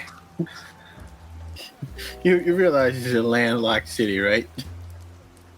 Well, look, I don't know how we're going to have an anime beach episode. I'm just saying that's what we did today. Yeah, it's a good time. As you get inside the door, the orc Brash is sitting there, waiting to let you in. In my sort of headcanon of what just happened, you open the door and he's like, oh, okay. And you're just like, how else are we going to have an anime beach episode? He's like, all right, keep going. Don't know how that conversation started. Right. I like to think me and Brash have like a secret handshake already. We've never practiced it. We just come in. I'm just like, yeah. Tap him up. We're just like, what's happening? He goes, you wouldn't understand. And as you walk into the lean draft, it is it's never busy in there, being a kind of criminal bar, but you know, it's as busy as you've seen it. Behind the bar right now are both Carol and Mara. Check, you got enough gold to cover this? Oh, jeez. Yeah, I mean, I'm pretty sure. Your seats are open. What's everyone doing? I flip Mara and Carol, both each 2 gold, so 4 gold altogether, flip towards the bartenders. And Carol just looks at Mara, and Mara's like, I told you. I say, make sure to take care of us. Yeah. And then eventually an assortment of drinks kind of on a platter get brought out. It's like 2 ales, like 4 whiskeys, and like water for everyone. And they're just kind of like, you know, you lot change your preference from day to day. So here, you know, get started and let me know what you need. Alrighty, let's not leave an empty glass. I just gonna like wave her hand and be like, do you have any tavern sodas, please? Not like a club soda, but like tavern soda. Is that carbonated ale? Like, it would just be. No. This is a. Sorry, you're so precious. This is a criminal bar, sweetie. Just, you know what? Get me the strongest thing that you have. That we can do. You know, if you want, Ida, I can have them get yes, I'd like a shot, please. You know, Ida, if I feel like that was something she would ask. If you want, Ida, they can give you a little bit of the river water, and I can blow bubbles onto you. The same Oh, thing. that's not necessary. I'm good, thank you. Is the strongest thing in there called the 6 feet under? It's called Myriad of Ways to Die. Come on. Or, man, get Rexxentrum. Okay, that's good. I like that one. As Mara comes back over with just a clear glass with a clear liquid, it's just like a shot sized. She goes, "This one's on the house. Good luck." I'm gonna toss them another golden safe for anything that ends up broken in the next hour from her getting this drink. I feel like I've seen this drink before, so I'm like watching, like anticipating what's about to happen. Ida grabs the drink. I just like slams it down. I do one of those, like you realize she turns into a giant clawing. It's essentially like Everclear. As it is just like your whole mouth feels yeah, you like pucker up. It's like everything is like painful, and you just feel like a burning heat going all the way down, and you all see just kind of like bits of fur kind of start to go up and like recede as she's like halfway to wolf form, just ingesting this thing. And I'm like handing her a pitcher of water as a chaser. Yeah, right. I'm just drinking profusely from my whiskey while this happens. I'm just not even touching anything. Just like I couldn't have had like a special ops team. That was my like crew. I got a bunch of fucking weirdos. Yeah, not that bad. Just kind of like feeling like it's whatever. Do we have a plan, or are we just? Should I roll for drunk? Yeah, roll me a Constitution saving throw. Damn, that's a good roll. I got 24. As you go through that whole process of like, ugh, oh, I'm good. That was amazing. I feel very good right now. Okay, more then. sober than ever. It's crazy. I don't understand. Yeah, she actually I'm a gained big a wolf, so. Yeah, she's just now a wolf, though. I feel very good. Yeah. Now, so yeah, as you all are talking and discussing plans and what have you, chaps, in your head, you hear a familiar voice of lewdness. Yes. In your head, you just hear tomorrow. What's that? We're trying to reach you, but your car's extended. You just hear. Dial tones. Oh shit! I left on. To reach his cannot be reached as time. Oh shit! I left on the forwarding. You're receiving a collect call from the Cerberus Assembly. You accept these charges. Damn it! They're making me pay again.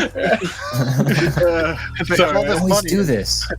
This fucking billionaire's making me pay like two gold for this call. But you hear his voice just say, tomorrow, sundown, Vakta Street, in the Mosaic Ward. Feel free to pay me a visit beforehand, if necessary.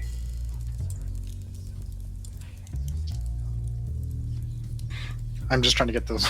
So it's tomorrow sundown, Vactor Street. Vactor Street? Vactor Street. VACHTER. Vactor Street. Which is a Mosaic Ward, which is somewhere we've not been in this campaign yet.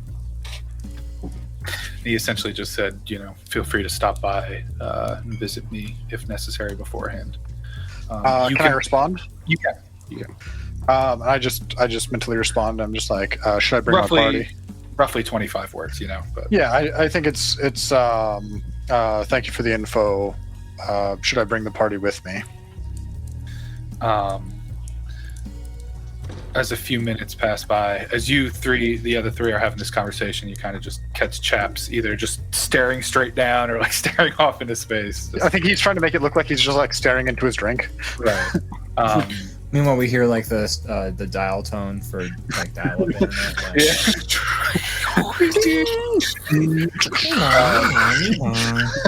As you small printing paper coming out of his neck. A few more moments pass by, and then you get. It may be beneficial to bring them,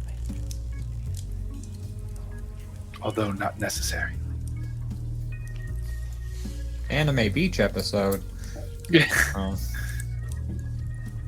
I mean, he's a magical man. He could probably send us anywhere.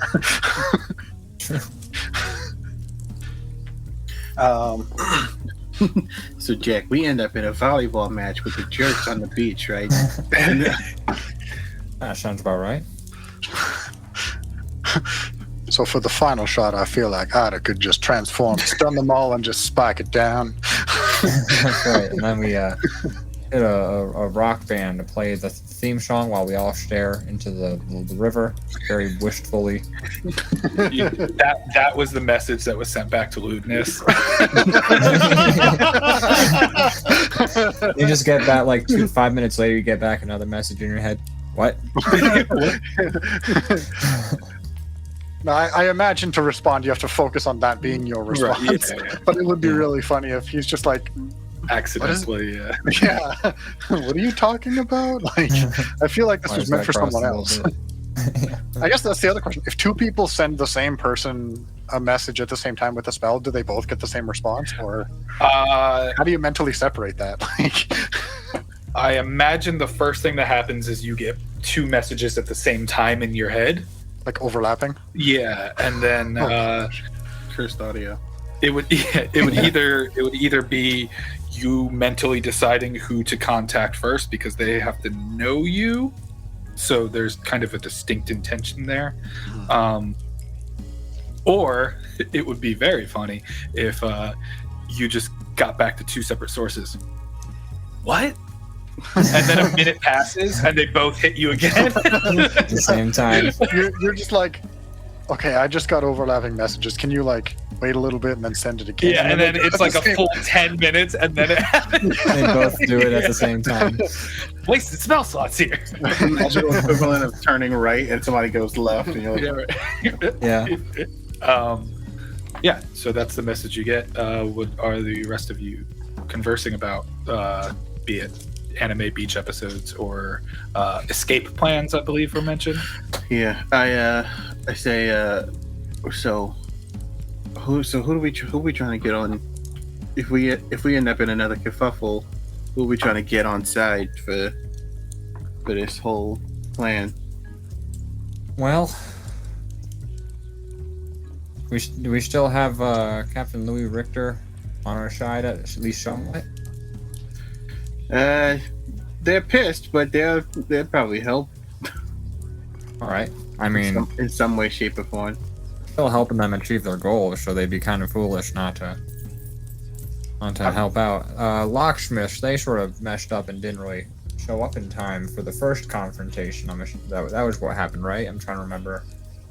You also read something about them being disbanded a while ago, but them not. Oh yeah, but I mean, so maybe they're a different organization now, or. He goes. It also said something about you mentioned them getting on side with other members of the Cerberus Assembly, right?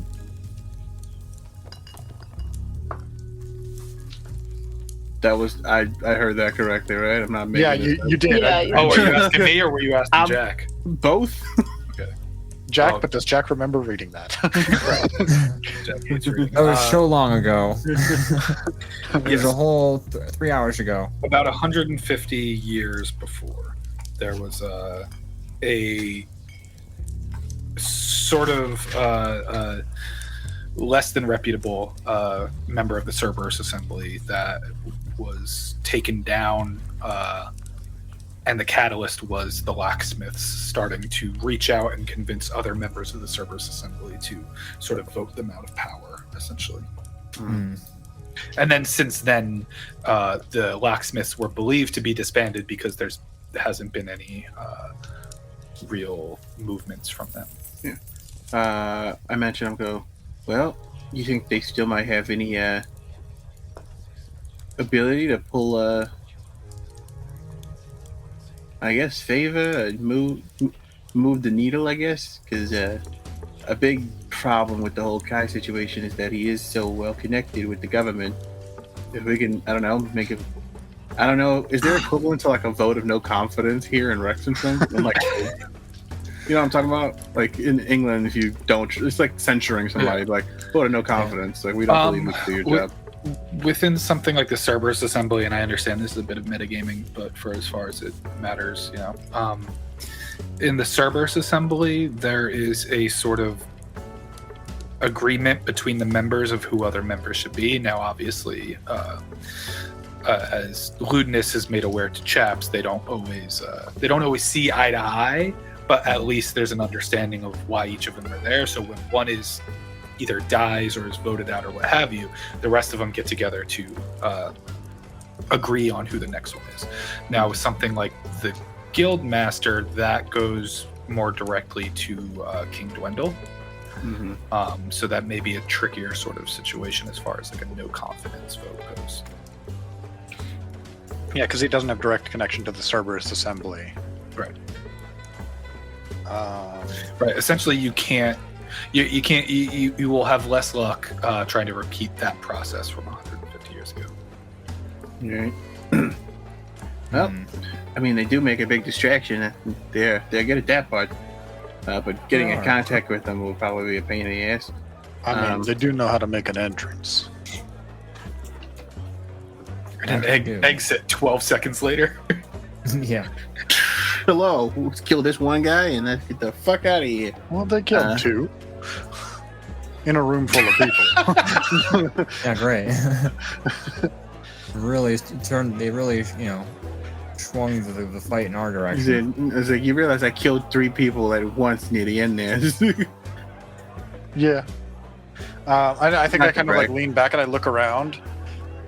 Is there anyone there's no one really paying attention to us aside from like whenever we get drinks or whatever. Make a perception check. 16. 16? Doesn't seem to be any heat on you. Okay, cool. More because I kind of want to tell the party what's going on now, but I want to make sure that nobody overhears. You've got your rooms in the back as well. Yeah, that's true. They're still kind of made up for where you've been staying. Yeah, so I think Chaps kind of thinks about it for a little bit, and he's like, I think I can tell you what's going on. Maybe not out in the open like here. Full, like we're all just like, he's been spaced out. We're just doing that. Yeah. I think I can tell you. Whoa, Jesus! Fully confident. It's like I think he turned off. I think he's dead. I mean, like mid-drawing mustaches on him. You understand that I'm never fully unconscious. I can see when you're doing that, and I hope you're drawing an appropriate mustache on me, one that suits my complexion. Here, let me just add an outer edge to both sides of this thing. I find this highly offensive in a world that does not connect to that specific thing. Yeah, it actually sure sucks. So what, Chaps, you got some information for us, or what? I do. All right. Spill. Let's head to the back. And he's just gonna like get up and like walk to one of the rooms. Mm-hmm. Heading back and heading into Chaps' room. it seems like the bed is kind of untouched as Chaps just kind of powers down and doesn't get like under the blankets and stuff. There's probably like an indent of his person on the bed, but not much more than that. Right. There's still the case that the gloves came in sitting there. So you were all in Chaps' room now. I do the like. Nice place. Close the door. Nice place to get here. Checking for dust like a dickhead. Yeah. So what you got? So, it's been a little while since I had to draw on these connections, but I mean, my walk this morning had a bit of a purpose. I mean, I went towards the castle. Again, didn't leave a note. Can you chill for 1 minute? I'm kind of. Yeah, no, go ahead. I just, you didn't mention that part. I felt like. Go ahead. I'm just like staring at him like daggers in his soul. Can I continue, please? Must have been important to risk resting in the rain there, bud. What's up? They're such assholes. You can't. All right, you can't put. I just like watching this all happen very silently. Just got the bunny again. yeah. I went in my room and grabbed my bunny first before. Thrush and Jack, when they're not at each other's neck, if we have a solid thing to work on, it's like that enemies who are just like, no, we can talk shit to each other, but you can't talk shit to us because then we just start flaming you together. And I just look at both of them. I'm like, you know what? It's fine. We can just go to bed. No. Do you want the bunny? It's definitely very soothing. I feel like it might be better suited in your hands, especially after what you drank. I mean, I don't know if you're going back for another one of those, but that bunny. Yeah, I definitely feel like I'm in elder space right now. It's very crazy. Let's not give her any more of that weird liquor. I mean, we but I feel definitely great. saw. I don't know. I mean, we saw some hints of fur. I'm just a little concerned. Yeah, I'm just worried that she'll go get another shot and we'll come back to an absolute murder scene. Not that you can't. I don't murder people unless I feel like it.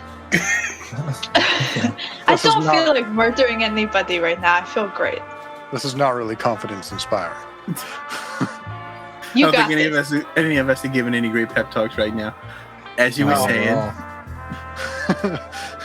And I just let out like this long sigh, and I'm just like, okay, well, this whole situation we find ourselves in, I had to connect with, and he's like searching for the words, like, how do I tell them that I'm connected to one of the most powerful people in the city?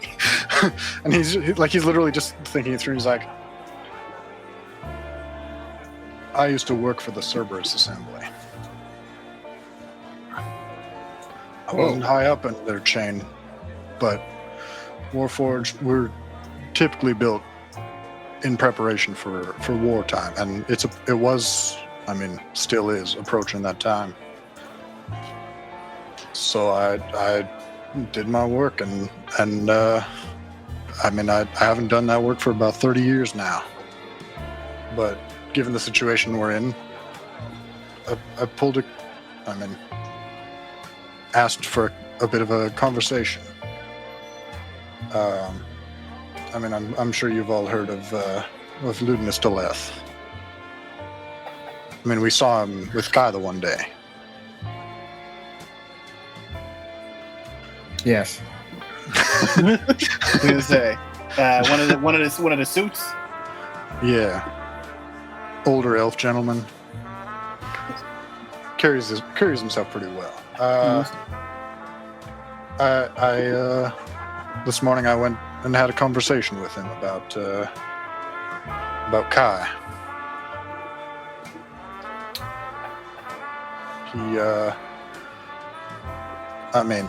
Given I was an informant for him, he believes what I say, but I still think action's going to be left on us.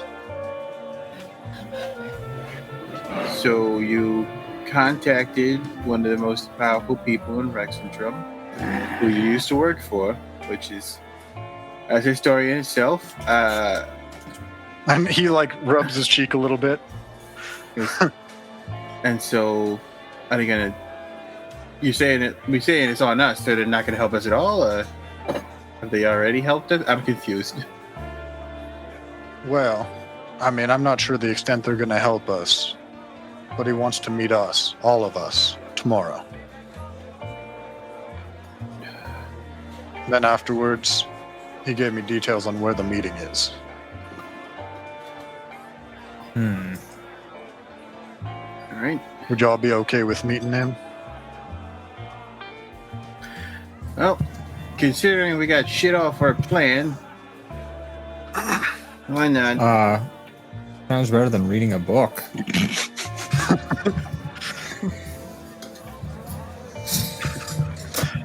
I mean, we did gain some insight into what we're facing, so. Yeah. I mean, it's a bit of a. There's not really a good time to tell someone that you're connected to some powerful people. But given that he just asked me to meet him tomorrow and said that bringing you along might be beneficial, seemed like a good time.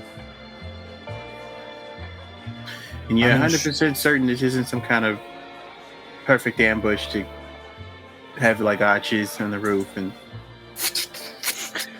I make the sound of arrows thumping into wood. I just look at him and I'm like, if he wanted to take me out anytime in the last 30 years, he could have with ease. Oddly, that does not comfort me more, but you know what? You're right. I didn't leave on bad terms. The fact that you left on any terms is miraculous. Because Cerberus Assembly, that's... Whew. It was more of a personal favor I asked to leave. They let me, with the understanding that, well, in wartime, I'm sure that they'd call on me again. Well,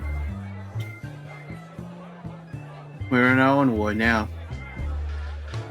Well, I think if we can take care of this threat that we're all facing right now, if we can do it with at least the knowledge of the Cerberus Assembly, hopefully with some of their assistance, then maybe we won't have to go so far. I won't get my hopes yet, but we'll see. Sounds like the best lead we've got so far. This bunny is so soft, guys. It's great. I think that drink made her think that the bunny was alive. Oh, no. I mean, there's magic out there that could bring that thing to life. I don't think it would help the situation, though. Guys, the bunny is not dead. I don't know what you're talking about. So, anything else you all doing with your evening? Plans made now? I think once I've kind of like gone over that and we're all like in my room, I'm just like, I think I'm gonna go back for another drink. Yeah, I feel like I could knock down a few myself. I need another one of whatever I had. If you're gonna do that, I'm bringing my drink back to my room. I'm gonna come with. I want to see this. I just like pull a little loot from my back and I'm like, oh, let's make it a party then. And I just go out front. I'm just like throw a look to Carol and Mara, and I'm just like, it's about to go down.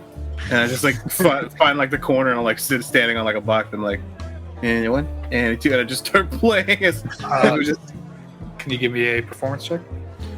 Here we go. Hopefully I don't suck. That's a 25 there, guy. So, you all come out from making your plans, a rather strenuous day of studying and researching, getting back to the lean draft, making anxious and ominous plans. Thrush Nightingale starts performing a beautiful, hyped up, amazing song. the crowd gets going. You knock back a few drinks. And that's where we're going to end this session. All right. Nice. I like to imagine that like that episode ended with we're all in Chaps' room. Chaps is talking with us, and then Chaps is like, all right, I'm gonna go to bed. And then he just like leans back against the wall and like his eyes power down, and then we all just like leave, and then a big noise starts happening outside like right outside the door as soon as we leave. I mean, he went to go get a drink, so he's not quite powering down. But that's true, you did get a drink. You said you were gonna get your drink back in your room. Right, yeah. Yeah, I was gonna like go get my drink, and I'm like, I don't know if I want to see what happens to her. Regardless of how this party plays out, we'll find out the rest of it next week. Thank you so much my goodness. Thank you so much for joining us. We appreciate you sticking with us so far. Be sure to check us out at Extra Attack RPG on all the internets, and we'll see you next week as we get into the end, the last 2 episodes. Let's go. That's right. Episode. I am making a heart out of my wire.